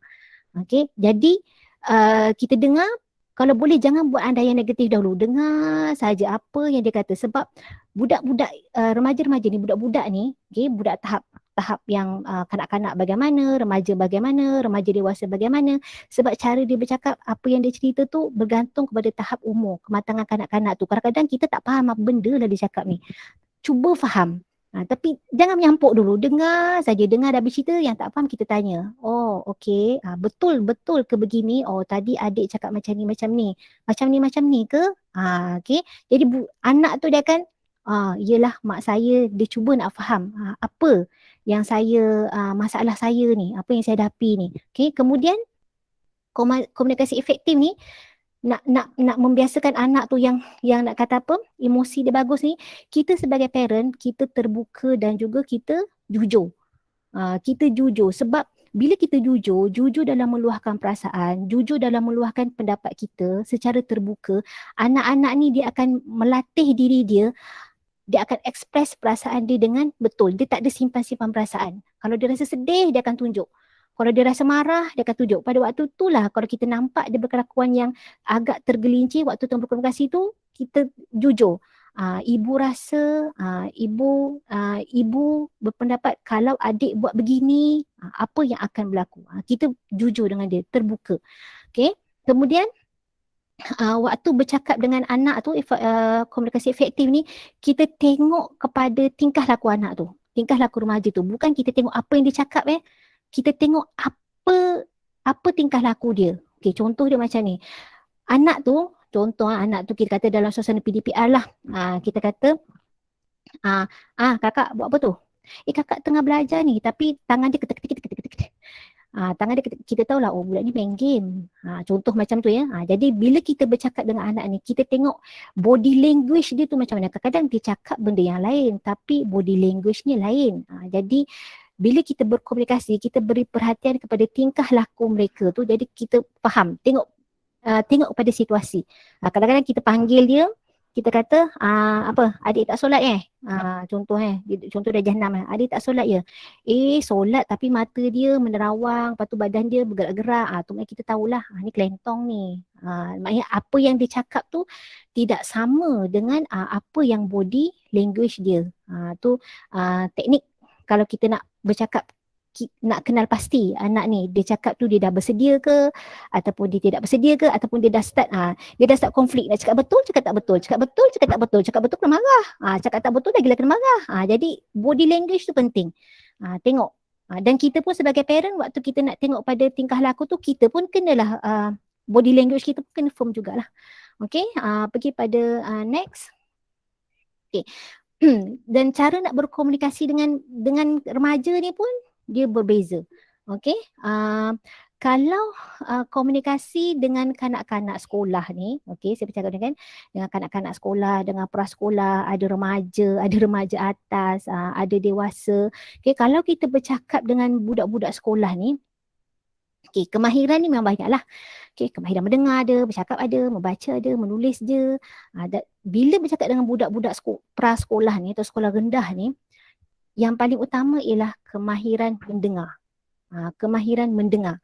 Okay? Sebab dalam kemahiran mendengar ni, parents akan membantu parent ni, kita akan perolehi, kita akan memproses, kita akan nak cuba memaham apa maklumat yang budak tu nak sampaikan. Kita dengar dulu, okey, dengar, tengok saja, dengar saja. Sebab kita faham, waktu kanak-kanak macam ni, dia persekitaran dia apa? Persekitaran dia macam mana dia dapat tu? Dia memerhati, dia tengok orang lain ataupun dia meniru kawan-kawan dia. Okey, kadang-kadang biasa budak-budak dia akan tanya soalan yang unik. Dan juga tanya soalan yang pelik. Okey. Kemudian pada waktu ini, kadang-kadang persoalan budak-budak macam ni, yang budak-budak sekolah prasekolah, belum sampai 9 cara lagi, belum. Okey, belum lagi. Saya baru cerita yang kanak-kanak prasekolah ni. Okey, budak-budak prasekolah sekolah rendah ni, dia suka bertanya. Kadang-kadang soalan yang kita tak mampu nak jawab. Kadang-kadang kita tak suka nak jawab. Kadang-kadang kita tak nak jawab sebab kita tak mahu mereka tahu apa ni. Jadi pada kat sini, parent perlu bantu kanak-kanak kat sini, nak kata apa, menjawab, merungkaikan apa masalah-masalah yang mereka hadapi. Contohnya kadang budak sekolah rendah kan, dia tanya, saya ambil contoh soalan anak saya lah paling senang. Dia tanya, contohnya apa dia kata, kenapa Allah nak cipta malaikat? Sedangkan Allah kan tahu semua. Buat apa cipta malaikat? Aura tu lemah ke? Macam tu lah. Okay, kadang dia tanya soalan-soalan isu-isu akidah. Memang biasalah budak-budak tanya. Kita sebagai parent, seboleh-bolehnya kita jawab. Jangan kita marah budak tu. Apa tanya soalan macam ni? Berdosa. Contohnya lah. Jawab. Jawab. Kalau tak tahu, cakap dengan anak tu sekejap sekejap. Mama bukan tak tahu jawapan, mama tahu, tapi mama bagi mama fikir ada benda sikit nak buat settle ni. Nanti mama jawab. Pada waktu kita carilah kawan-kawan kita yang mana boleh membantu soalan-soalan kebat mereka tu. Ya. Kemudian kalau nak bercakap dengan nak berkomunikasi dengan sekolah-sekolah menengah rendah ni, cakap macam mana? Okey, share. Lebih pada sharing dengan dia. Okay, kita sharing, kita cerita. Tadi pagi ibu dengar dekat radio cerita begini. Tadi ibu tengok TV berita begini. Kita sharing dengan dia. Kalau budak menengah atas ni kita lebihkan kepada membina hubungan yang positif dengan remaja atasan ni. Dah masuk form 4, kita bina hubungan yang positif. Komunikasi kita dalam komunikasi lisan dan juga komunikasi bukan lisan. Kalau komunikasi bukan lisan ni apa? Kita mungkin lebih kepada sentuhan, kita pada body language, kita duduk sama-sama dengan dia. Ada macam tu ya kalau komunikasi bukan lisan ni. Dan pada waktu ni bercakap dengan remaja-remaja atasan ni kat sekolah menengah ni, waktu kita nak bercakap, make sure tonasi suara kita bagaimana, body language kita bagaimana. Dan pada waktu ini parent mesti sangat berhati-hati dan juga perlu jujur. Perlu jujur nak jelaskan persoalan kanak-kanak tu, iaitu remaja dewasa ni lah. Okay, kalau pergi nak berkomunikasi dengan remaja yang dewasa ni, okay, dah hujung-hujung remaja ni, umur 20 dan ke atas ni, okay, pada waktu ini yang terbaiknya ialah kita, parent itu sendiri menjadi suri tauladan kepada remaja tersebut. Okey, pada waktu ini kita lebih terbuka mendengar pandangan anak tu, kita hormat keputusan dia, beri maklumat yang betul, okey, pastikan anak-anak tu faham tentang apa yang sekarang mereka sedang bincangkan, isu apa yang mereka bincangkan. Gunakan ayat-ayat yang nak kata apa yang boleh diterima. Gunakan istilah-istilah yang tepat bila bercakap dengan berkomunikasi dengan anak-anak yang prasekolah sampailah dewasa. Antara tipsnya ialah gunakan bahasa yang mudah, gunakan bahasa yang tepat supaya anak-anak ini faham. Jangan kita guna bahasa yang berbelit-belit. Itu tu apa? Ya, so kita cakap spesifik apa, kenapa. Okay. So saya kongsikan kat sini barulah pergi kepada 9 cara. Okay, 9 cara. Apakah 9 cara tu? Nak tingkatkan komunikasi dengan anak-anak ni. Ya. Antara yang saya share kat sini ialah apa? Yang first, nak bercakap dengan anak ni, first kita kena ajar anak kita dulu untuk dengar. Kalau kita tak ajar anak kita dengar, macam mana dia nak dengar? Nanti larilah dia. Okay, panggil, duduk sini, ibu nak cakap, dengar. Ya, kena ajar anak tu dalam dengar. Okay, tapi kalau dah budak 2 tahun berlari-lari tu, disiplinkan dia. Okay, ni mama nak cakap ni, budak 2 tahun kan, memang macam tu lah. Okay, kemudian tips dia apa? Ajar anak untuk mendengar, sentuh dengan lembut. Sentuh dengan lembut, sebelum bercakap, kalau boleh sebut nama dia. Contoh nama dia siapa? Faiz. Ni ibu nak cakap dengan Faiz. Macam tu ya. Dan juga apa dia? Yang kedua, cakap dengan yang lembut. Tapi jangan cakap dengan lembut tu tak dengar suara pula. Cakap dengan lembut, yang elok. Kita kena kontrol tonasi kita tu. Marah macam mana pun, kontrol. Maknanya kalau spiritual parent tu tak kuat, nanti anak tu akan jadi contoh. Mak saya cakap pun tak betul, tapi dia sendiri suruh saya buat betul. Jadi kontrol ya tonasi suara tu. Kau boleh lembut. Kemudian yang ketiga, waktu bercakap tu kalau boleh tengok dia. Pandang mata dia, tengok mata dia dan beritahu apa yang anda rasa, apa yang anda faham. Okey? Itu. Kemudian 9 cara lain, kalau tak tahu nak cerita apa dengan anak kan, kita boleh cerita, kongsi, berkomunikasi dengan mereka. Kalau kita tengok movie ke, kalau kita dengar berita ke, kalau kita ada baca apa-apa artikel, baca laporan akhbar ke, so kita ceritakan balik pada anak. Tadi ibu baca macam ni, dia begini. Jadi nampak komunikasi tu. Jadi anak tu akan attract kepada kita. Kenapa? Kalau misalnya katalah kita nak share tentang konflik. Oh, tadi orang tu begini-begini. Tengok macam ni. Macam tu. Okay, kemudian antara teknik antara nak tingkatkan komunikasi, hormat. Kita perlu menghormati mereka. Kalau kita tak hormat mereka, jadi mereka tak akan hormat dengan kita. Kita hormat dengan mereka supaya apa? Supaya remaja tu, anak tu lebih yakin nak bercakap dengan kita. Dia tahu cakap dengan mak boleh dipercayai. Jangan cakap dengan kawan, cakap dengan parents. Okay. Kemudian teknik yang seterusnya ialah puji. Kalau anak tu buat betul, puji. Puji supaya antara ialah supaya anak tu lebih bekerjasama dengan kita. Sebab pujian ni dia boleh membantu anak kita ni dan juga membina keyakinan anak tu yakin kepada kita dan juga boleh memantapkan komunikasi tu. Bila dah puji, dia akan bersambung cerita lagi, anak-anak akan happy, dia akan gelak, dia akan apa semua. Jadi harmoni, komunikasi tu akan menjadi harmoni. Pada waktu itulah kita cakap kenapa kita masukkan elemen-elemen spiritual tu. Contohnya, oh bagus, abang solat tadi, mama sayang, apa lagi, Allah sayang, masuk macam tu. Okey, lepas tu cikgu masuklah elemen-elemen yang begitu. Okey, kemudian apa lagi tips nak tingkatkan komunikasi dengan anak? Kalau kita tak tahu nak cerita apa, kita suruh anak kita bercerita. Okay, kita tak tahu nak cerita apa, kita suruh anak kita cerita apa. Apa-apalah supaya dia bercerita. Contohnya apa berlaku dekat sekolah tadi. Contoh kalau PDPR kan. Kita tanya berapa ramai kawan-kawan masuk, cikgu bagi latihan apa, cikgu buat aktiviti apa. Saja nak cerita dengan dia. Kawan-kawan dalam PDPR tu buat apa. Nanti dia ceritalah, bersembang lah, apalah. Pada situ kita kembangkan cerita. Okay, lepas tu antara lagi nak meningkatkan komunikasi, kalau dengan remaja, dengan anak ni, kita ucap perkara-perkara yang positif. Okay? Ucap kata-kata sayang anak mama, sayang anak ibu ni. Kalau kata bagus, kata hebatnya, oh apa terima kasih, perkataan-perkataan macam tu walaupun nampak simple, terima kasih, tapi dia memberi kesan yang sangat besar kepada anak tersebut. Anak yang dibiasakan dengan ucapan terima kasih, anak yang tak dibiasakan ucapan, tak ada ucapan terima kasih, dia berbeza. Kalau kita ucap terima kasih, anak tu rasa seronok dan dia akan nak buat lagi, dan dia nak buat lagi. Sebab mak ucap terima kasih. Okay.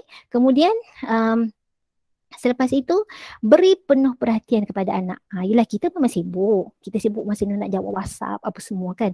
Tapi bila anak tu dah start bercerita, macam dia nak share lah apa benda. Dia habis PDPR, dia terus turun pada kita, dia nak bercerita. Tadi, okey, kita just beri perhatian kepada apa yang mereka nak cakap. Kat waktu tu seboleh-bolehnya kita elakkanlah waktu tu, kita jangan sibuk melayan WhatsApp, kita sibuk kalau kita tengah, kecuali kita tengah meeting, kita cakap anak kita sekejap, ibu ada meeting, nanti kita sambung cerita, sekejap. Ataupun kita nak siapkan kerja kita, cakap dia sekejap, 5 minit, dah habis 5 minit panggil dia. Okay. Sebab bila kita tak memberi perhatian sepenuhnya kepada anak, dia boleh memberi kesan sebab anak rasa tak payahlah cakap dengan ni, bukan nak dengar pun, dengan mak pun nak dengar pun. Jadi dekat sini bila kita bercakap dengan remaja ni, cakap dengan anak-anak ni, okay, kita nak menyentuh mereka punya spiritual tu, nak menyentuh hati dia tu. Selalulah guna perkataan ibu rasa marah, ibu rasa sedih, ibu rasa kecewa jika adik buat begini.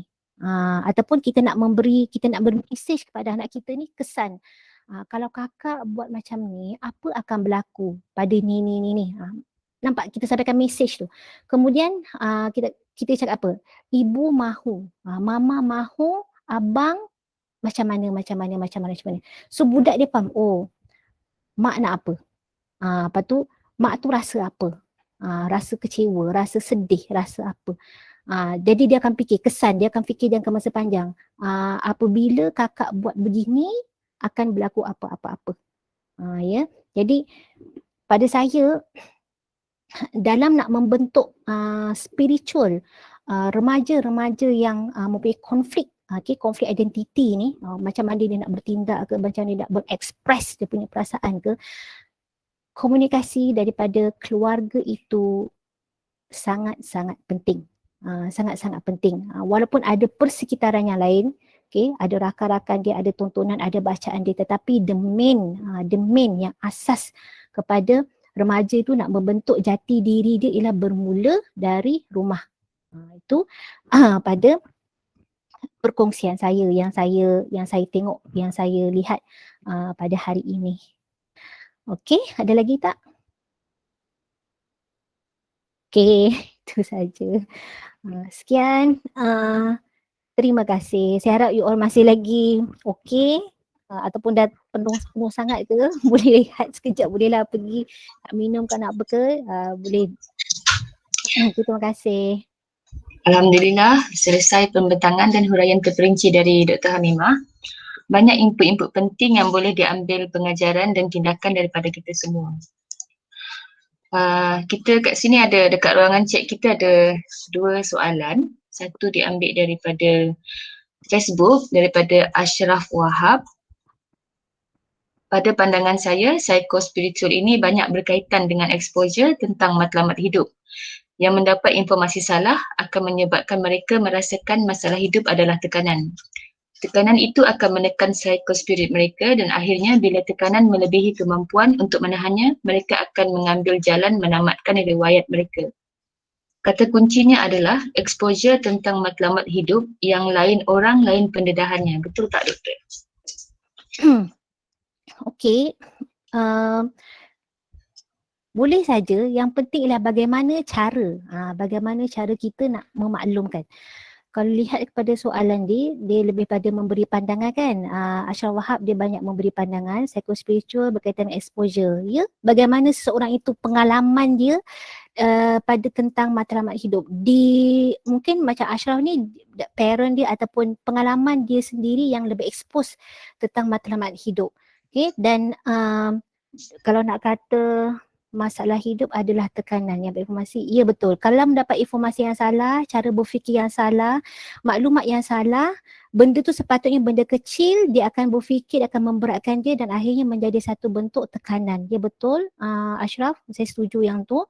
Dan dia akan menekankan psikospiritual. Betul, bila dah ada tekanan, dia tidak mampu menguruskan psikologi dia tidak mampu menguruskan spiritual dia akan bertindak luar daripada batasan normal. Betul. Dan betul antara salah satunya ialah dia akan membunuh diri kerana mungkin desakan, kerana mungkin tekanan ataupun waktu itu dia berkecelaru. Okay, dan akhirnya dia menamatkan riwayat diri mereka. Okay, kata kunci adalah exposure.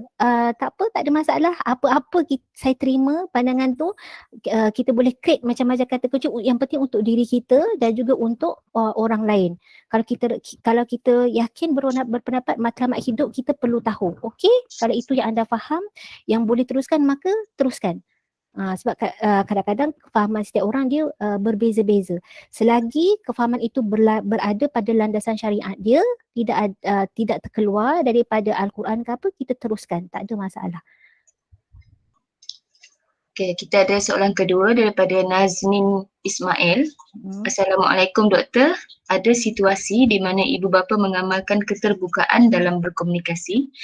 Anak-anak banyak bercerita dengan ibu bapa, tetapi apabila anak ini melakukan kesalahan, ibu bapa dapati agak sukar untuk membuatkan anak berterus terang. Apakah langkah atau teknik yang sesuai untuk diaplikasikan oleh ibu bapa? Okey, kalau yang ni saya ambil contoh yang pendekatan yang ketiga tadi. Pendekatan ketiga tadi, ibu bapa yang berbincang, yang lebih terbuka. Walaupun saya lihat pada kes Naznin Ismail ni, ada situasi memang parent dia boleh terbuka pada anak-anak, tetapi ada certain part parent dia agak tertutup. Dia agak tertutup dan dia nak kata ada serta-serta macam parent ni, bab ni dia boleh cerita, bab ni dia tidak boleh cerita, bab ni pada parent dia anggap tabu, jangan bercerita, macam itulah. Jadi dalam hal kat sini yang sesuai diaplikasi oleh parent ialah parent tu sendiri dia kena betul-betul dia faham ini ialah anak saya, cara berfikir anak saya ialah begini, anak saya nak sampaikan sesuatu dan saya perlu menerima dia. Dalam situasi macam Nazni ni, parent tu sendiri dia perlu lebih terbuka Dan pada pandangan saya, anak tu dia boleh memainkan peranan, dia kata dia dah selalu bersembang sama mak bapak dia kan. Dia mungkin boleh membagi satu ayat yang nak kata apa, bagi sentuhan cakap sama bapak dia macam ni. Mak ni saya nak cakap, itu pun mak tak nak dengar. Tapi kalau macam ni mak nak dengar. Macam tu lah. Ikut bahasa yang mudah. So bagi mak tu ataupun bapak tu dia terbuka, betul lah anak aku nak cakap macam ni, takkan tu aku tak nak dengar. Ataupun macam ni, kita katakan kita contoh parent dia cakap dengan anak dia, basuh pinggan, jangan letak pinggan merata-rata. Contoh, tapi mak bapak tu sendiri yang makan letak pinggan kat dapur, letak pinggan kat depan. Jadi macam mana anak tu dia nak menegur silap mak bapak dia. Kalau anak tu dah selalu berkomunikasi dengan parent dia boleh cakap, mak ni cakap je suruh kita orang basuh pinggan, tapi mak sendiri tak letak pinggan kat dapur. Macam tu lah. Kalau parent tu dah biasa dengan anak dia, dia boleh terima walaupun sebenarnya dia marah. Tipulah kalau parent tu tak marah, kata amboi anak aku ni. Dia boleh terima, dari segi logiknya dia boleh terima, cuma efektif dia macam sentap lah macam tu. Ya. Jadi itulah macam tu lah, sebab parent yang macam ni dia mengamalkan yang parent aplikasi keibubapaan yang ketiga, tapi tak 100% aplikasi yang ketiga. Dan dia pun nak kata tak adalah nak ikut apa yang Khair Fatimah dengan Saleh Samak tu.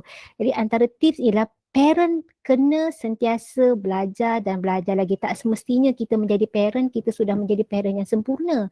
Sebab keibubapaan ni ilmunya ilmu yang berterusan. Jadi jangan malulah untuk belajar, mendapatkan pandangan, mendapatkan nasihat daripada orang-orang yang lebih berpengalaman. Okey. Terima kasih Doktor. Bagi sesiapa yang nak bertanya soalan, anda boleh raise hand dan boleh tanya soalan kepada Doktor.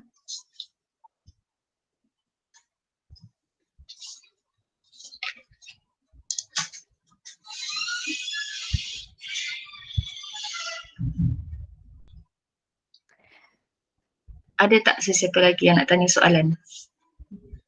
Boleh dekat ruang chatting pun boleh. Saya kata segan.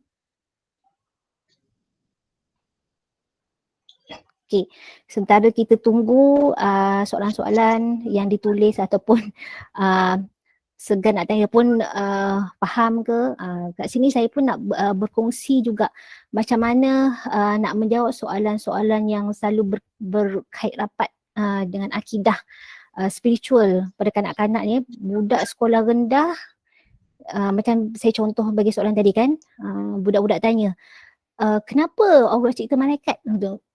Allah kan hebat. Kenapa Allah cipta malaikat? Buat apa malaikat tu? Kalau ada malaikat, Allah tak hebat lah. Macam tu kan. Okay. Saya share yang kat situ.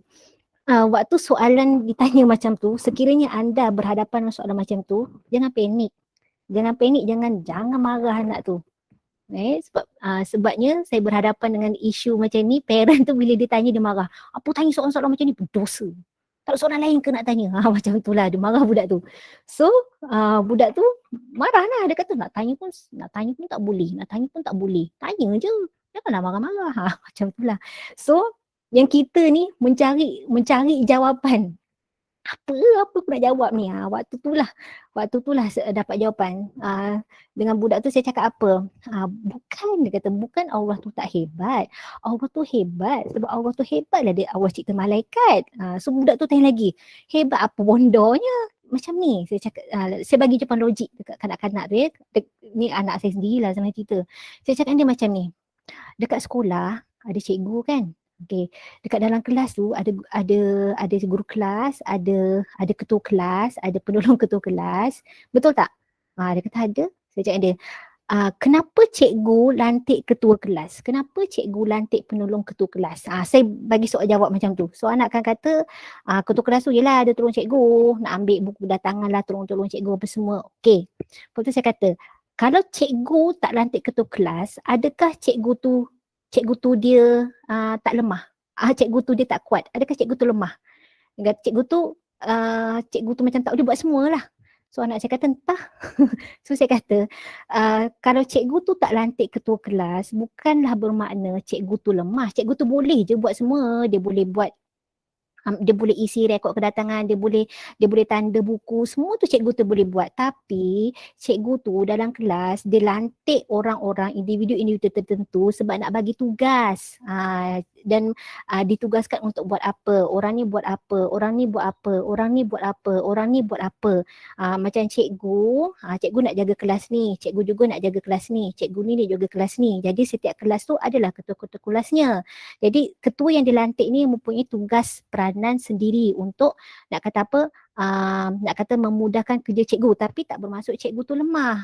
Cikgu tu dia boleh je buat semua, tapi dia nak bagi tanggungjawab supaya orang yang dilantik itu mempunyai, dia tahu apa tugas yang perlu buat. So baru saya cakap macam itulah Allah cipta malaikat, bukan bermaksud Allah tu lemah, tapi Allah nak bagi tanggungjawab tugas kepada malaikat ni. Jadi Allah cipta malaikat tak adalah nak cipta sia-sia, mestilah ada tugas kan. Saya cakap macam tu. Saya relate dengan apa persekitaran dia. Jadi dia pun fikir, okey. Kalau budak tu masih bersoal jawab lagi, saya cakap paling senang macam ni. Okey, kat rumah, contoh macam kita kan, okey, kita adalah 3 orang anak, ada 4 orang anak. Setiap anak tu kita assign kerja kan. Bukan bermaksud kita assign kerja kepada setiap anak ni, bukan bermaksud mak tu yang tak boleh buat. Mak tu boleh buat, tapi mak tu dia nak bagi tanggungjawab. Macam tu lah. So saya bercakap dengan anak saya macam tu, Allah cipta malaikat ni bukan bermakna Allah tu lemah. Okay? Allah mencipta malaikat ada sebab dia. Kenapa Allah cipta malaikat? Allah mencipta malaikat ditugaskan. Perkataan tu kena betul, dia ditugaskan untuk buat ini, ditugaskan untuk buat ini, ditugaskan untuk buat ini, ditugaskan oleh buat ini. Sama juga Allah cipta manusia ditugaskan oleh buat ni. Kalau macam tu tak perlulah ada malaikat, tak perlulah kita hidup dekat dunia ni kalau semua diciptakan tak ada buat apa-apa. Itu antara teknik lah kalau bersoal jawab dengan budak-budak sekolah rendah. Tu kalau anak saya masih kecil-kecil lah, banyak betul soalan-soalan cepu mas, cepu gangsa yang dibagi. Jadi kita kena jawab, sebagai parent kita kena jawab. Jangan sebelum ni kita jangan tak jawab, sebab kalau kita tak jawab dia akan cari kawan-kawan dia walaupun benda-benda yang kita anggap tabu. Kan kadang-kadang pendidikan seksual tu dia malu nak tanya mak dia tanya kawan-kawan dia. Kalau kawan-kawan dia kalau kawan-kawan dia beri jawapan yang betul, tak apa. Kalau kawan-kawan dia beri jawapan kau kena try ni, kan jadi masalah tu nanti. Ya, kau kena try ni.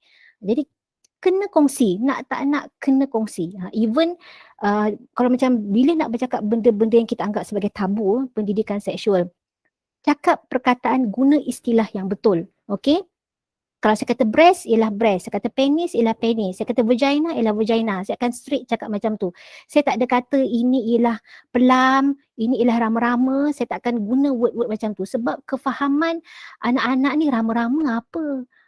Kenapa saya ada rama-rama? Kenapa ada pelam? Cakap tu terus terang, straight to the point. Ini apa. Jadi bila budak tu dah remaja, maksud saya ialah bila dah masuk 12 tahun, 13 tahun, anak tu dia akan selesa cerita dengan kita. Dia akan kata ibu, kenapa ya dekat vagina saya begini. So sebagai ibu atau sebagai bapa, kita kena jangan terkejut. Kita okey pandang dia, kita buat muka biasa saja pandang dia. Kenapa? Apa masalahnya? Okey, berlaku dia. So kita explain lah yang kita explain. Kena berlaku begini. Kena berlaku begini. Jadi tonasi kita sederhana, tonasi kita tak tinggi, tonasi kita tak rendah sangat. Jadi kita nak beri kefahaman pada dia. So bila anak tu dia puas hati dengan jawapan mak dia okey lah. Takkan tanya lagi. Dia kata, ya ke? Okey dah. Jangan kita marah dia. Bila tanya tentang yang seksual ni, kita marah dia. Apa benda?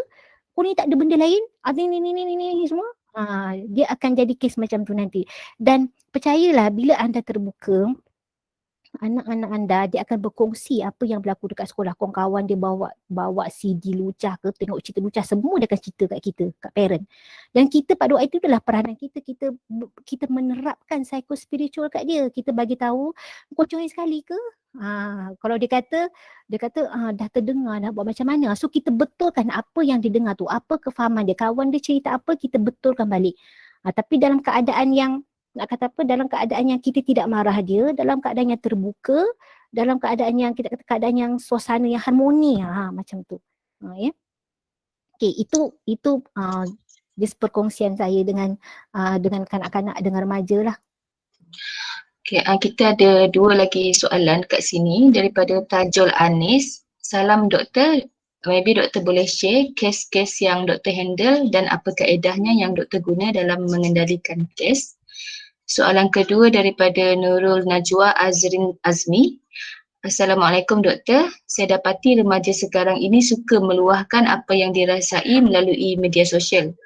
Apabila kita memintanya untuk berkongsi masalahnya, dikatakan tiada masalah. Adakala kita terpaksa melihat gadgetnya sebab dari situ dia ada menulis apa yang terbuku dalam hati. Bagaimana nak pujuk remaja sebegini untuk berkongsi masalahnya? Terima kasih doktor.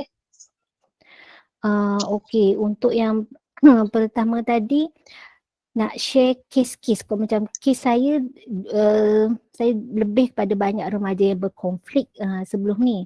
Kalau remaja yang berkonflik sebelum ni, cara saya selalunya saya lebih kepada panggil dan saya lebih kepada berkomunikasi. Kata dia berkomunikasi kan. Berkomunikasi pertama saya nak bina repo dulu. Saya bina repo macam mana nak membina kepercayaan remaja tu boleh terima saya sebagai pendengar masalah dia. Okey, bila dah kepercayaan tu dah dapat, barulah dia bercerita. Dia bercerita, dia akan cerita tanpa henti. Ada kes. So kita pun dengar 4 jam lah. Pada waktu itu, bila dia dah cerita dah habis, baru kalau saya gunakan teknik. Guna teknik saya jawab, kenapa buat macam tu? Apa yang anda rasa? Apa kan kalau you buat lagi, apa yang akan berlaku? Maknanya saya banyak pergi kepada berfikir tapi pada masa sama saya terapkan, tahu tak sebenarnya semua ni ialah, last tu baru saya kata, semua ni ialah bersalahan dengan nak kata apa, spiritual. Hati kita begini, ini begini, ini begini, ini begini.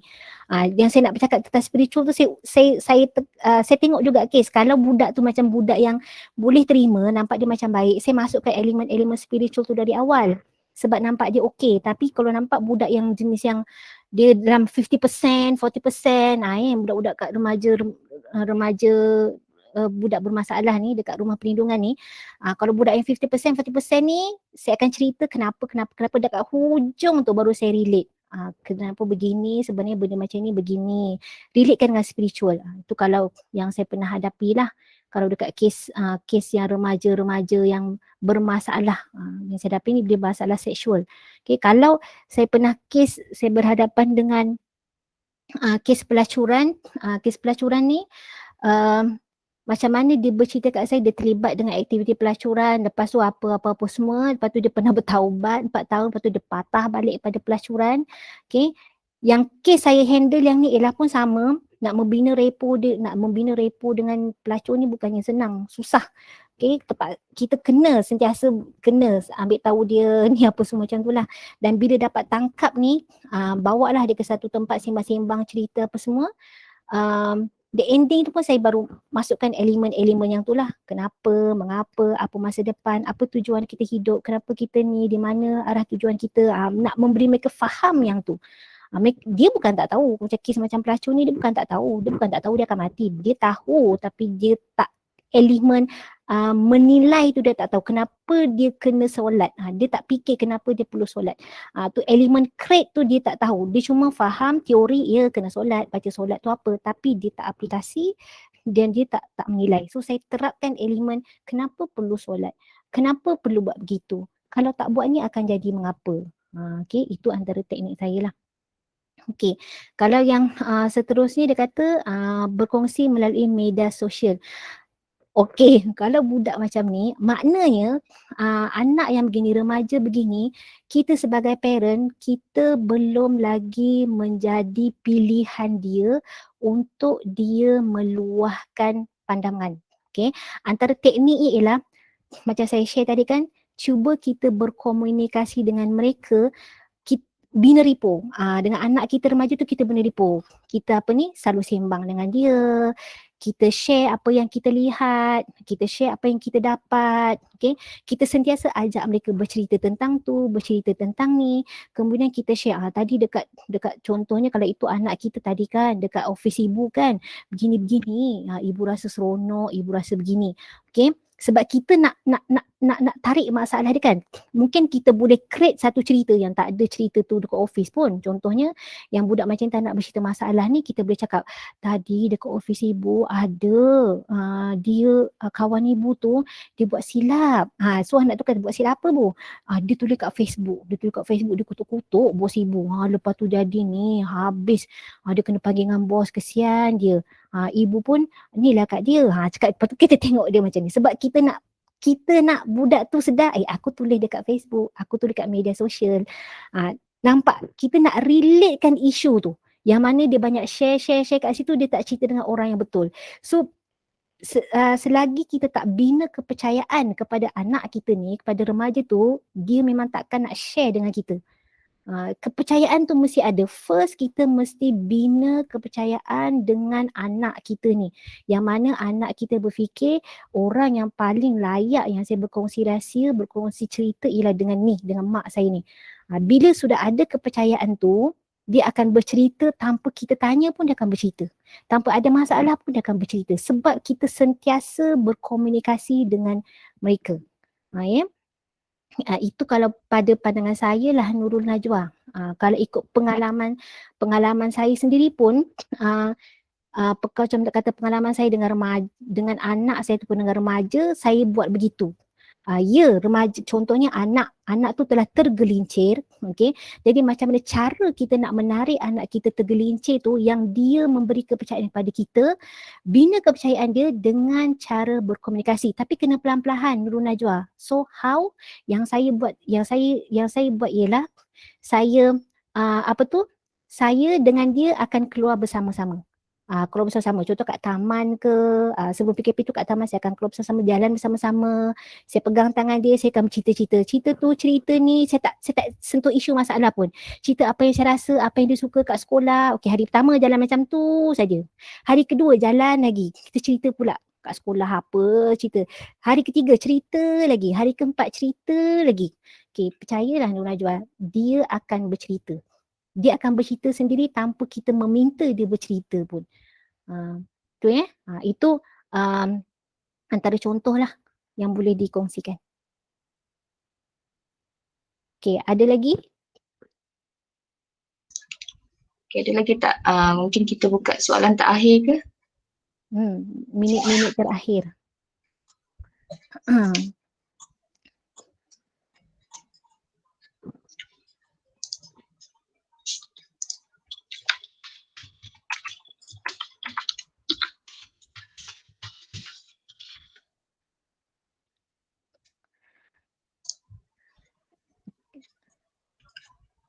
Okey, kalau tak ada sebarang soalan lagi, terima kasih diucapkan kepada Dr. Hamimah di atas kesudian untuk berkongsi dengan kami semua mengenai remaja dan konflik identiti menurut psikospiritual Islam. Seterusnya, saya ingin menjemput semua peserta untuk membuka kamera masing-masing bagi tujuan sesi bergambar.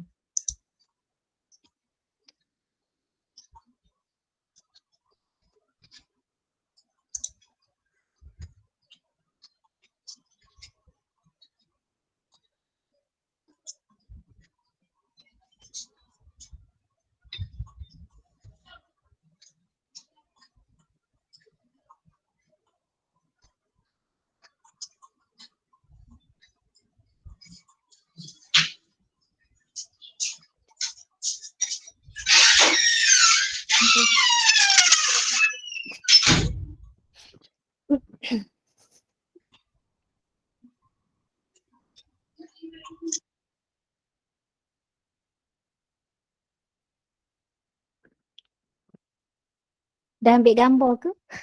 Letih dan senyum tak ada 1, 2, 3. Ni pegun sendiri ni. Okay, 1, 2, 3.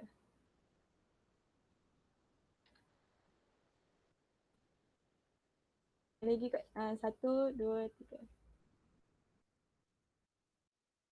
Terima kasih Dr. Mimah. Okay, sama-sama. Terima kasih juga kepada Dr. Ghafar dan juga rakan-rakan IFSA yang lain. Terima kasih banyak-banyak. Okay, dengan ini kita tangguhkan majlis dengan tasbih kafarah dan surah Al-Asr.